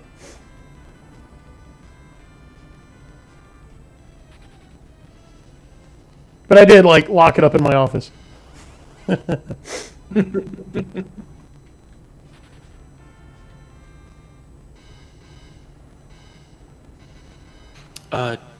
That's talking about IPs. I think you mentioned Star Wars and they went off the tangent. Stargate and Babylon 5. Wolf's claims they There they are! There we go, Pink Puff. Alright, I just kill him. Chat. It's a drop, right? You can't kill them. What? Oh, The just pink wait tails. till the fight gets started. Let's dance. Oh, you thought you were going to be able to kill these guys? Yeah, because it's a drop, isn't it? Is a drop. Okay, look, I need you to be serious for a second, because it took us forever to find these guys. What do I do? Can't do anything. When it says let's dance, they berserk your whole party. Have fun. Okay, but no, what do I do so I don't have to spend another hour looking for these guys, man? Oh, sorry. Stop It being is cryptic. a drop. It's a very rare drop. Yes. You are not guaranteed to get it. You literally have to farm for hours. Unless you get really lucky right here. How do I get lucky? How do I maximize my chances of getting lucky? I don't know of any way to do it.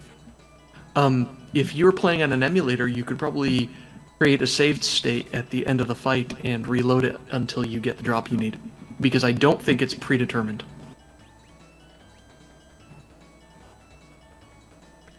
But you're saying these guys are invincible, so how do I get the drop?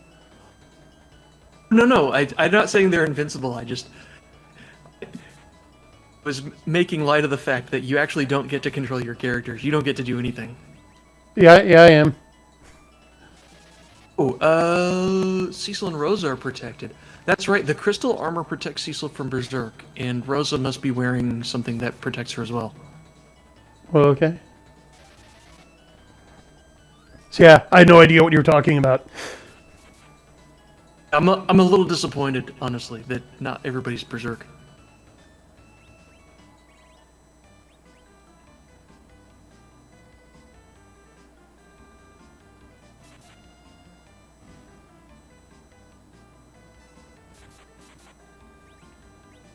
Well, Kyan will just have to be Berserk for everyone. And hey, that Stratastrad is still pulling its weight. Right. Funny, I didn't notice the difference. Kane is out there slashing away and murdering everyone. Exactly, that's why I'm like, what are you talking about? Because, yeah, I didn't notice. Ooh, one Well. left.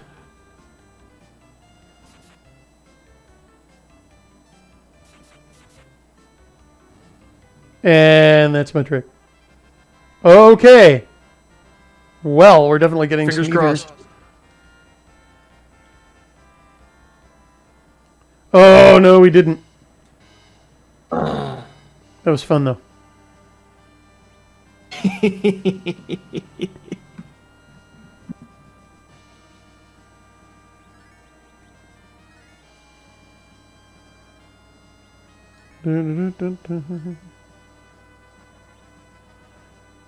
We better be careful with those.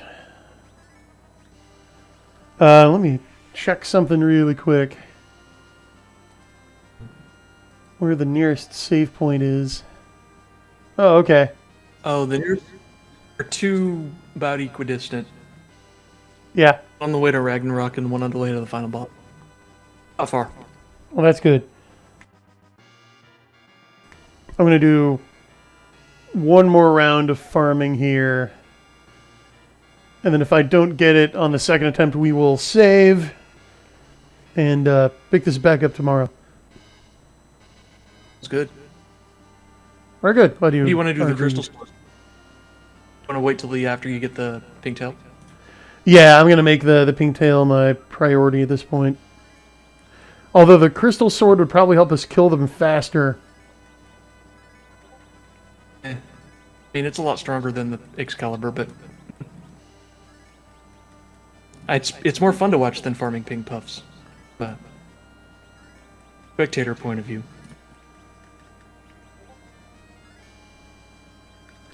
Well, we'll see where the night takes us.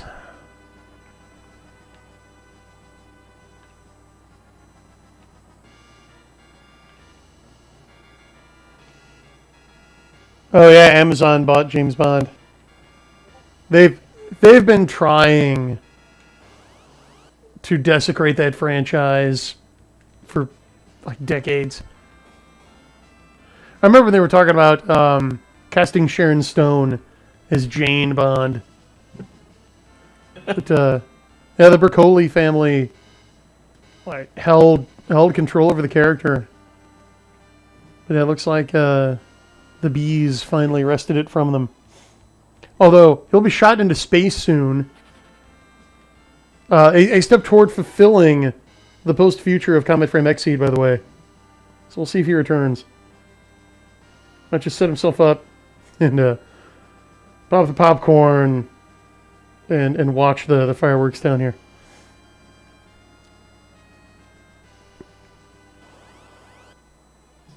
RoboCop 2? Yeah.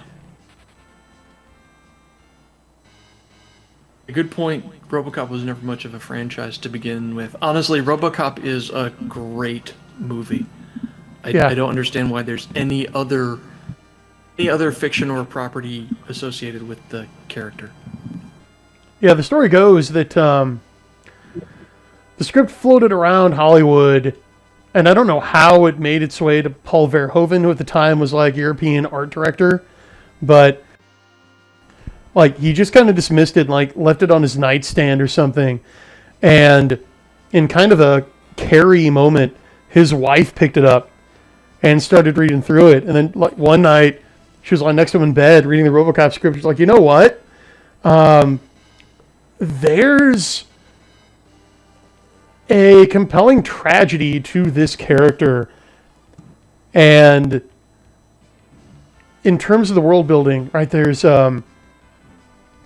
really a potential for kind of tongue-in-cheek satire. So you really have both. There's comedy and tragedy here. I think you should try this. Like, I think here's an angle he could take on this. And so he reread it. I was like, oh, okay, you know what? Yeah, I see what I can do now. And that's how you get, like, both the gritty ultra-violence and the human tragedy, but then also, like, it's not my problem. I'd buy that for $1. The thermonuclear war version of Battleship commercial. Just all the critiques of 80s capitalism. All the stuff that makes it so great. Yeah, exactly. The ultra-violence was fun to watch and everything, but the hilarious over-the-top characters, the brutal satire of the 80s greed is good mentality. Between that and The Running Man, I think they just had that nailed. Yeah.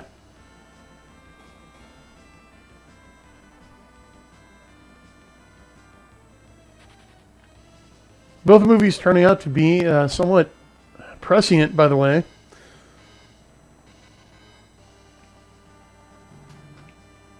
I mean, look at Detroit. Yeah, look at Detroit. You can't tell me that, like, Amazon or somebody isn't just going to buy it and plow it under and just build some kind of arcology or something, or some massive distribution center.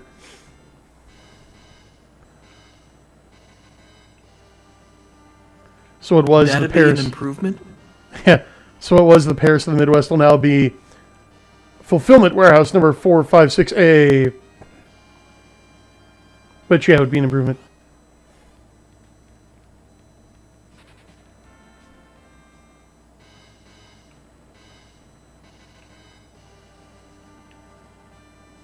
To be honest, I barely watch anything anymore. Same here.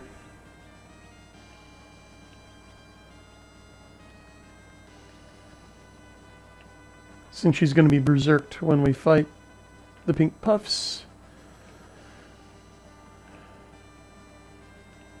Might as well give her the flame whip, see what it does.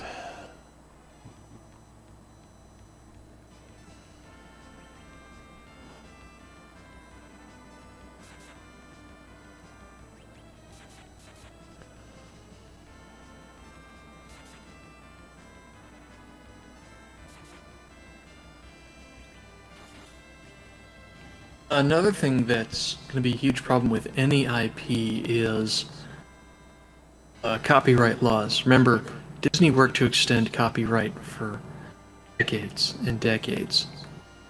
And that's going to have a knock-on effect, not just on Disney properties, but everybody else. These corporations are going to continue to plunder and exploit. Yeah, speaking of copyright and Lord of the... Yeah, speaking of copyright and Lord of the Rings, in one of the Hobbit movies, I forget which one because they're forgettable, Bilbo asks Gandalf how many wizards there are, and he's like, oh, there's 5, there's me, Saruman, Radagast, and then the 2 blue ones, and I've quite forgotten their names. The reason he says that is because Peter Jackson and New Line only had the rights to Lord of the Rings and the Hobbit, and not like the Secret History of Middle-earth or the Unfinished Tales of the Silmarillion. And the names of the Blue Wizards, Alatar and Palando, do not appear in material that Jackson had the rights to, so he couldn't say it on screen. Interesting. Yeah, you get weird stuff like that going on. I imagine that I believe Altar and Planet were made up by Iron Crown Enterprises for their Middle-earth role-playing game and card game back in the day. So I imagine the rights to those names may still sit with them if they're still around. Oh no, Tolkien made them up. But Iron Crown might still have the rights. Because they're mentioned in his letters.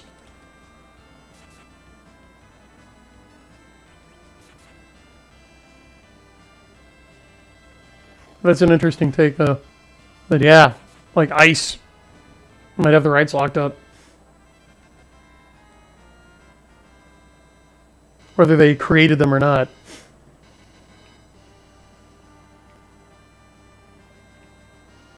Yeah, this is something we've been discussing on Twitter recently too. Is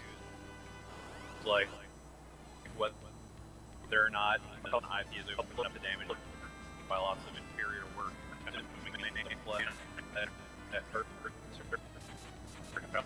So the word thing, because to do the history argument is was they should want to visit work as corporate owner, public.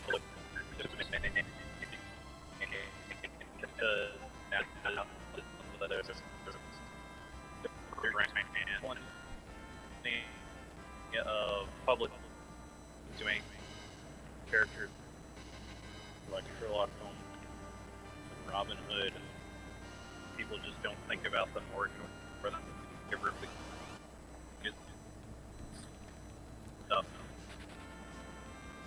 Yeah, we're kind of getting the malfunctioning drive-through speaker effect. That was sadly pretty unintelligible, CL. But I think I got the gist of it. Yeah. There are a lot of those... There are a lot of those supposedly public domain characters that people just kind of overlook. Bradford Walker points out that Peter Jackson's license was from Saul Zaentz, same as every LOTR film game, TV adaptation. And Matthew Martin points out that ICE had a sub-license from Tolkien Enterprises like everyone else. Oh, wow. Iron Crown didn't have the rights, so they managed to fly under the radar until Tolkien's Legendarium got bigger. Wow. Because that makes sense. Middle-earth role-playing had almost nothing to do with Middle-earth. It just... they slapped a Middle-earth skin on their Rolemaster system, pretty much. Because the rules just really didn't reflect anything about Middle-earth that well. Still fun. I love the crit tables. They're hilarious. Especially the ice damage and slashing damage one.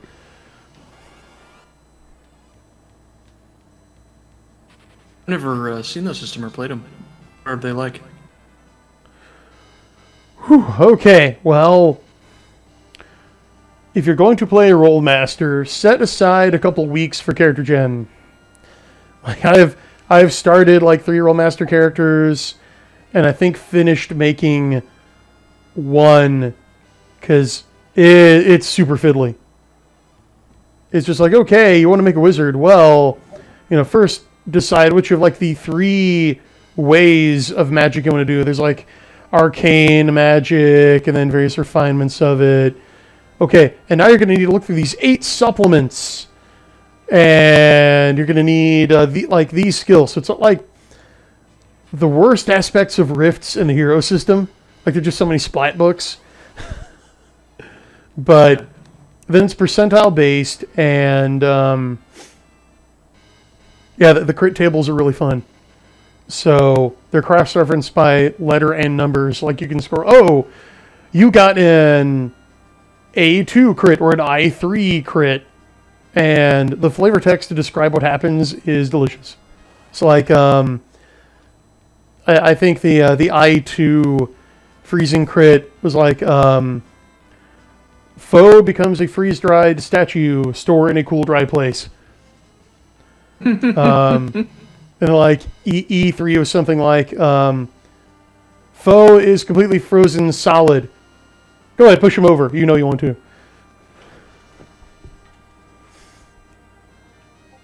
I like it when writers, not only do they have a sense of humor, but they understand their audience. Yeah, Bradford Walker says Rollmaster is one of the best examples of a tabletop RPG that should be remade as an MMO engine. Yeah, I can see that. It's very WRPG mode genre.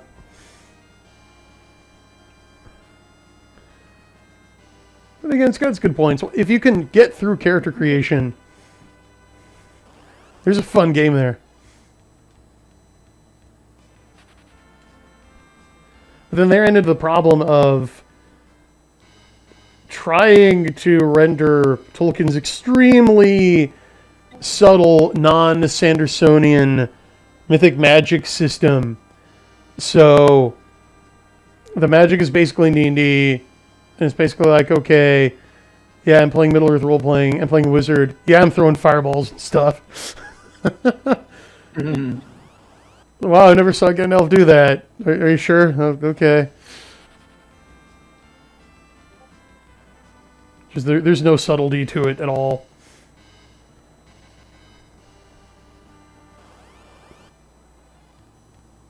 You may have noticed this about me, but I'm not big on subtlety.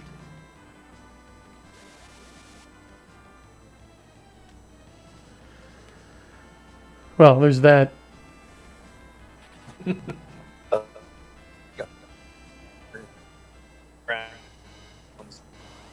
Collectible.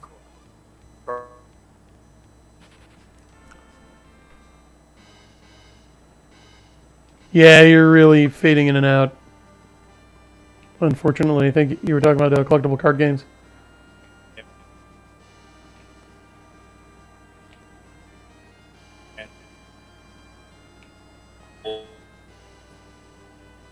The Fifth-Starry Magic better. They kept all the effects limited to the stuff in the books, and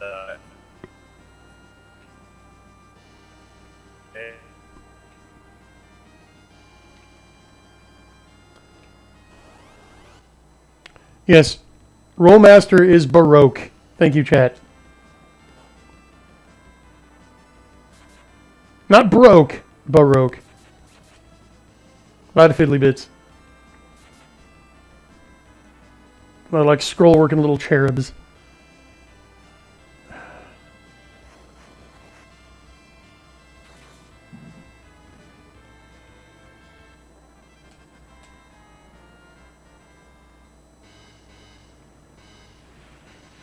Okay, let's see if we can find the pink puffs.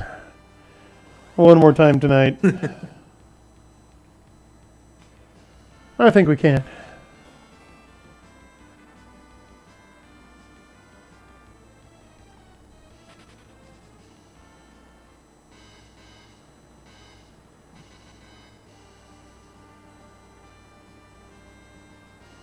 So CL is in chat saying, Ice handled the wizards better than the CCG, where they stuck to canon and canonish abilities, and you checked for corruption after each exercise of power. Was that in the CCG? Yeah. Yeah, the Middle Earth CCG. Artifacts and items added corruption points as well. It's very Tolkien-ish way of balancing all the loot you could load up your fellowship with.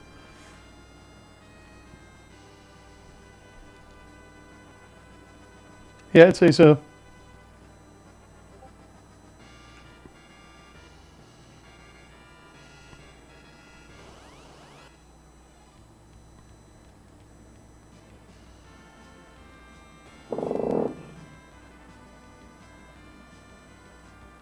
Not here no more of your lives.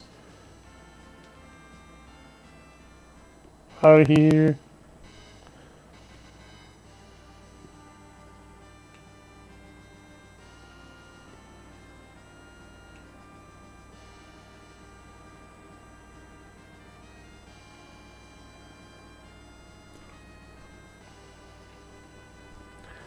Come out and play, Puffs. Come out and dance. Like to dance, don't you? Sure you do.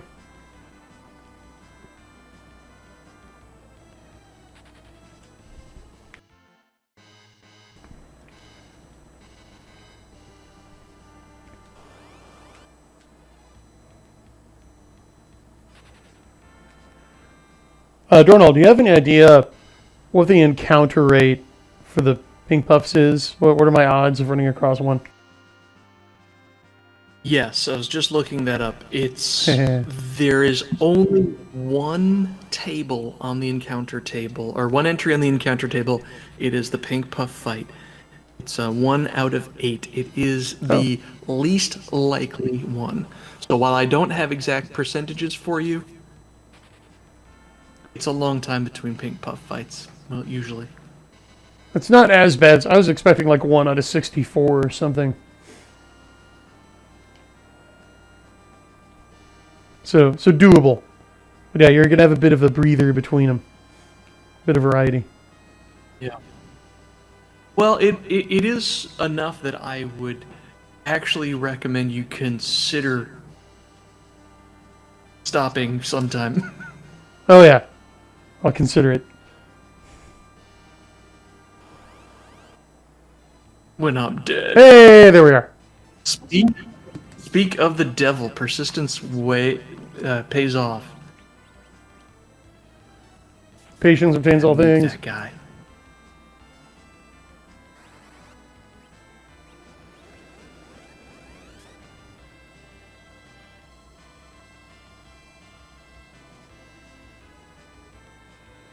And now I know what to expect.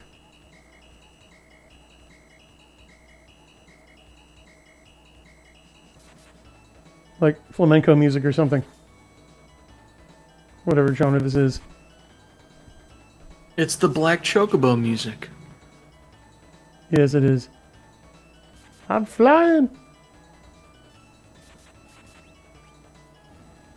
Oh, there's one.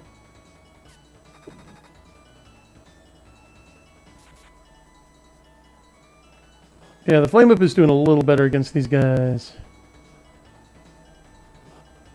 Yeah, you can only do so much with Rydia.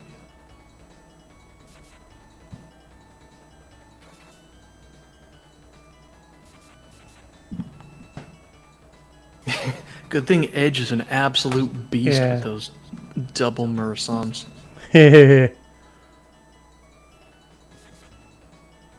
Speaking of absolute beasts. And this is the fun part. Now you've been running Murder Cane for like the whole like second or the last quarter of the game. Now that Cecil and Edge have gained a few levels and they've geared up, they do as much damage now. If you berserk them, they're going to do a lot more damage than Cane. Oh. Let's go. Fingers crossed. We got this. Here we go. Come on. Second time's a charm. Nope. Okay. I think it is going to be the third time. So we will... What we'll do now is... Actually... I'm going to back out to the surface. Because we do need to resupply as well. Oh, all the way back. Yeah, all the way. You've earned a ton of money. We're going to do the siege style, not Alpine style, not all one big push. Okay.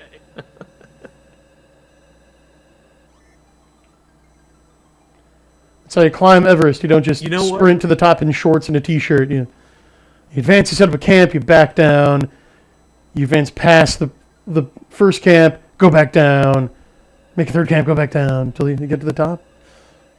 But no, what? I knew. I should have known you would have not done it any other way. Yeah.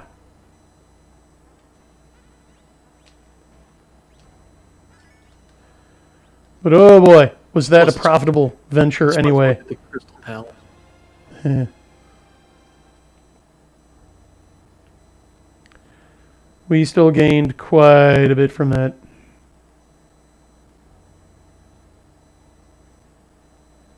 Now that you can make it rain Gil, have you gotten rid of your Cure 1 potions yet? No, I'm using those.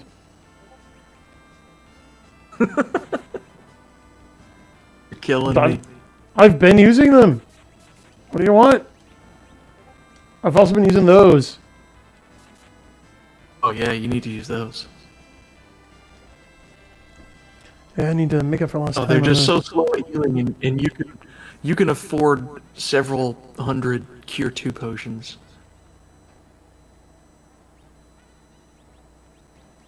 But, you know, Okay.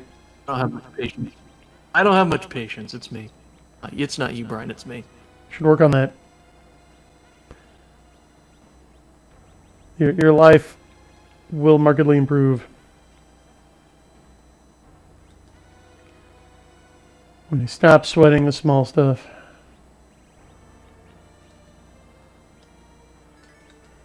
Just a tip. And your lives, chat, will markedly improve when you stop caring about dead franchises. They're basically all dead.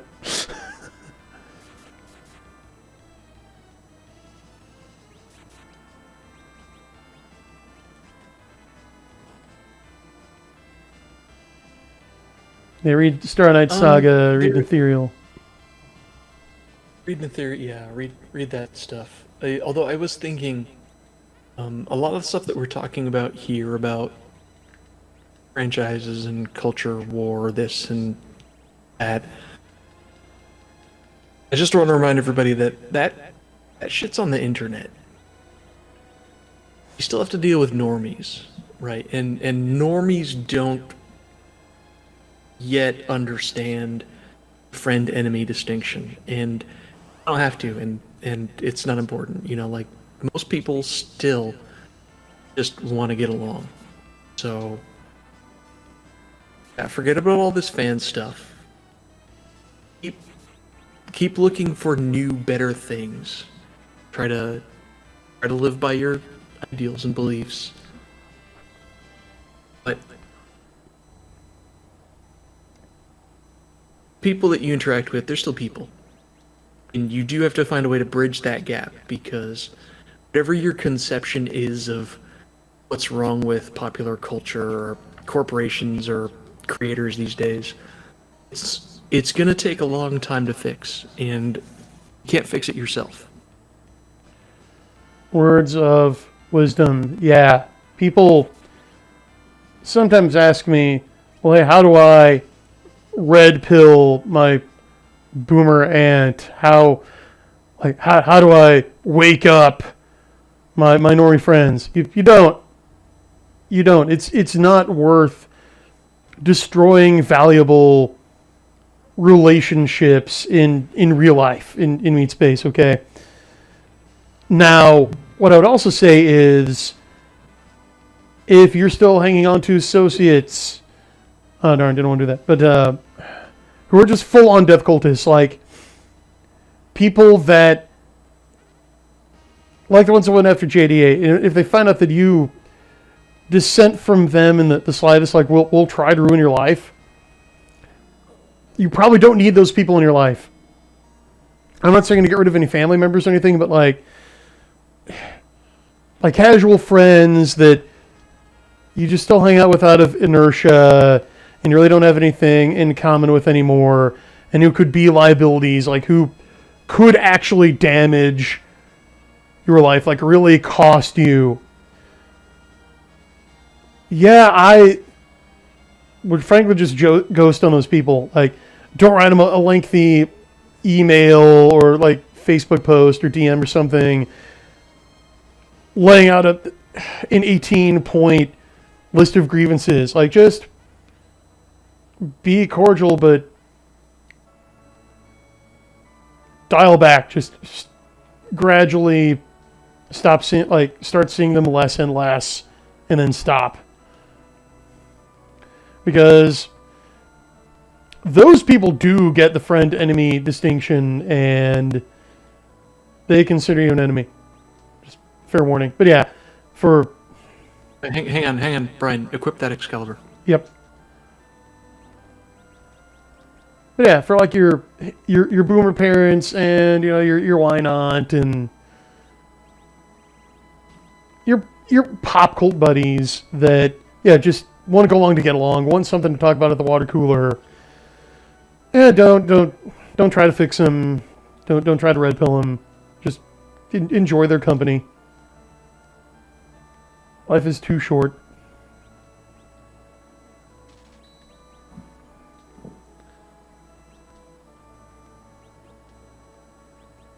I need a lot more of those. Okay.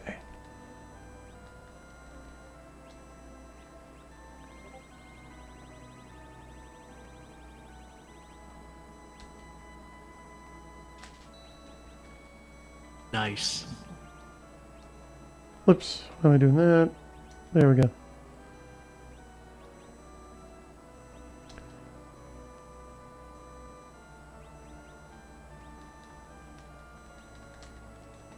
Gotta be quick to catch that guy.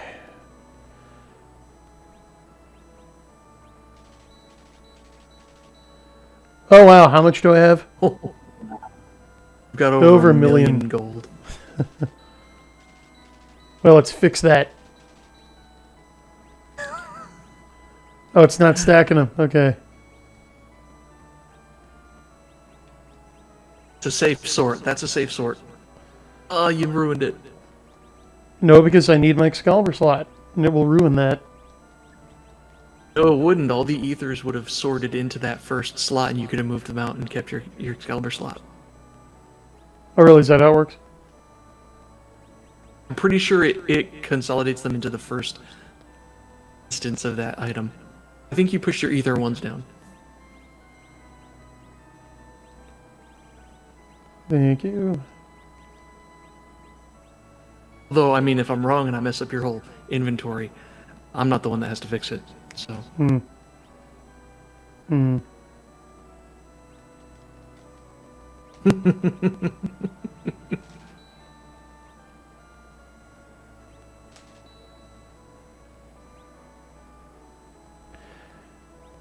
And then, yeah. Let's go for it.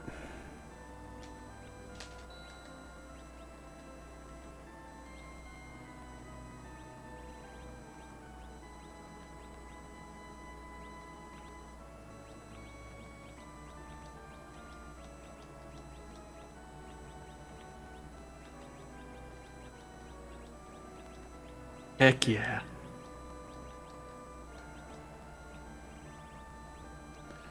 That should do her.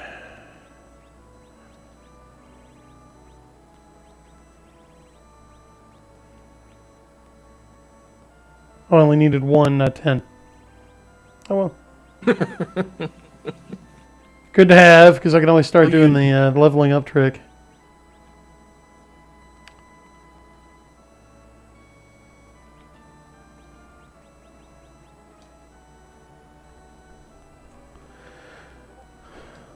Alright, now what can I sell? Because I'm going to be getting some equipment here.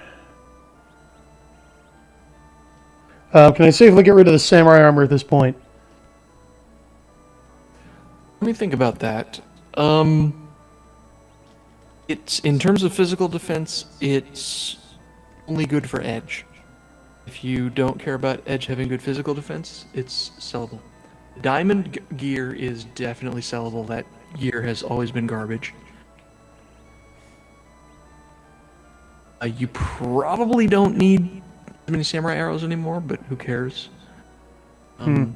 Flame spear might be a toss now. You could sell that.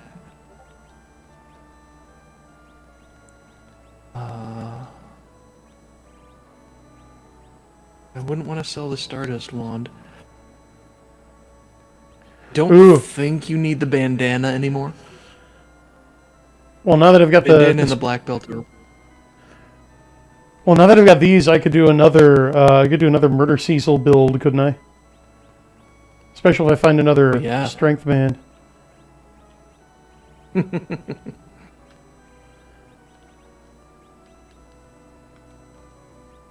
So yeah, When I let's get see. serious, we can farm up some Zeus gloves. Yeah.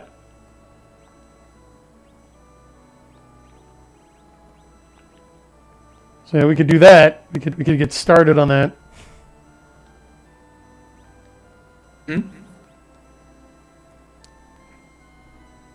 Cecil's got such high strength.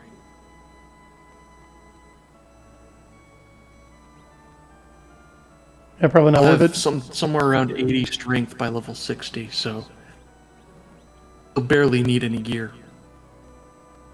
Oh, and the crystal sword gives you 15 strength.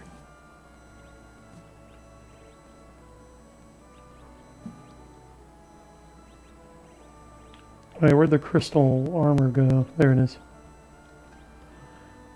So yeah, I think it is safe to sell the samurai gear unless you like keeping it just in case. Because if you need to put real armor on Kane, the Dragoon armor works. If you need to put real armor on Edge, you're playing the game wrong and you should sell your Super Nintendo.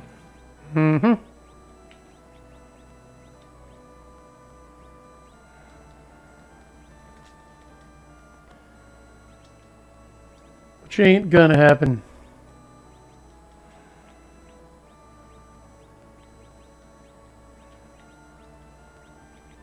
No, it's not worth anything, of course.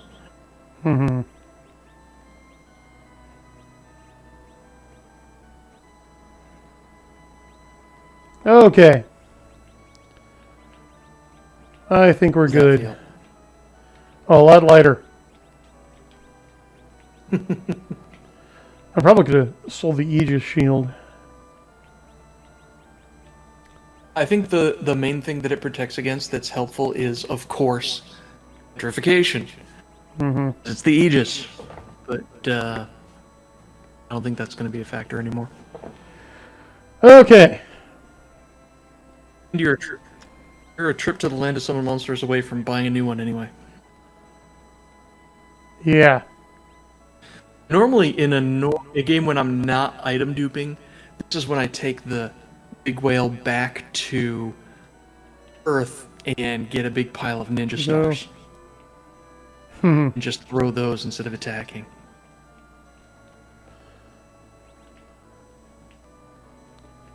Yeah, that's why I've been duping Excaliburs. There's no need.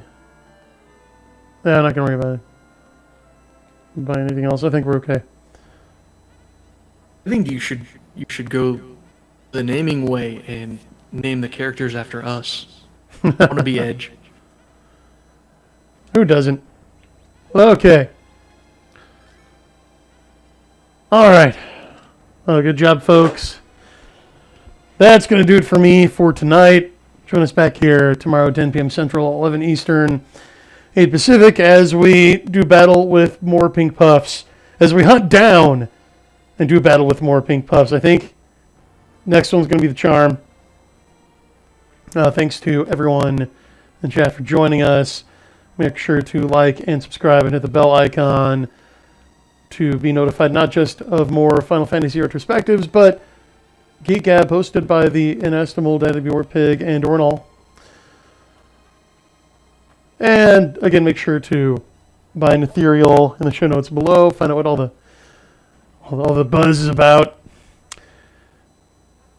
Okay, well that does it for us. For Geek Gab, this has been Brian. Hey, this is Dornell signing off. Have a good night, everyone. See you later. Hey, that was intelligible.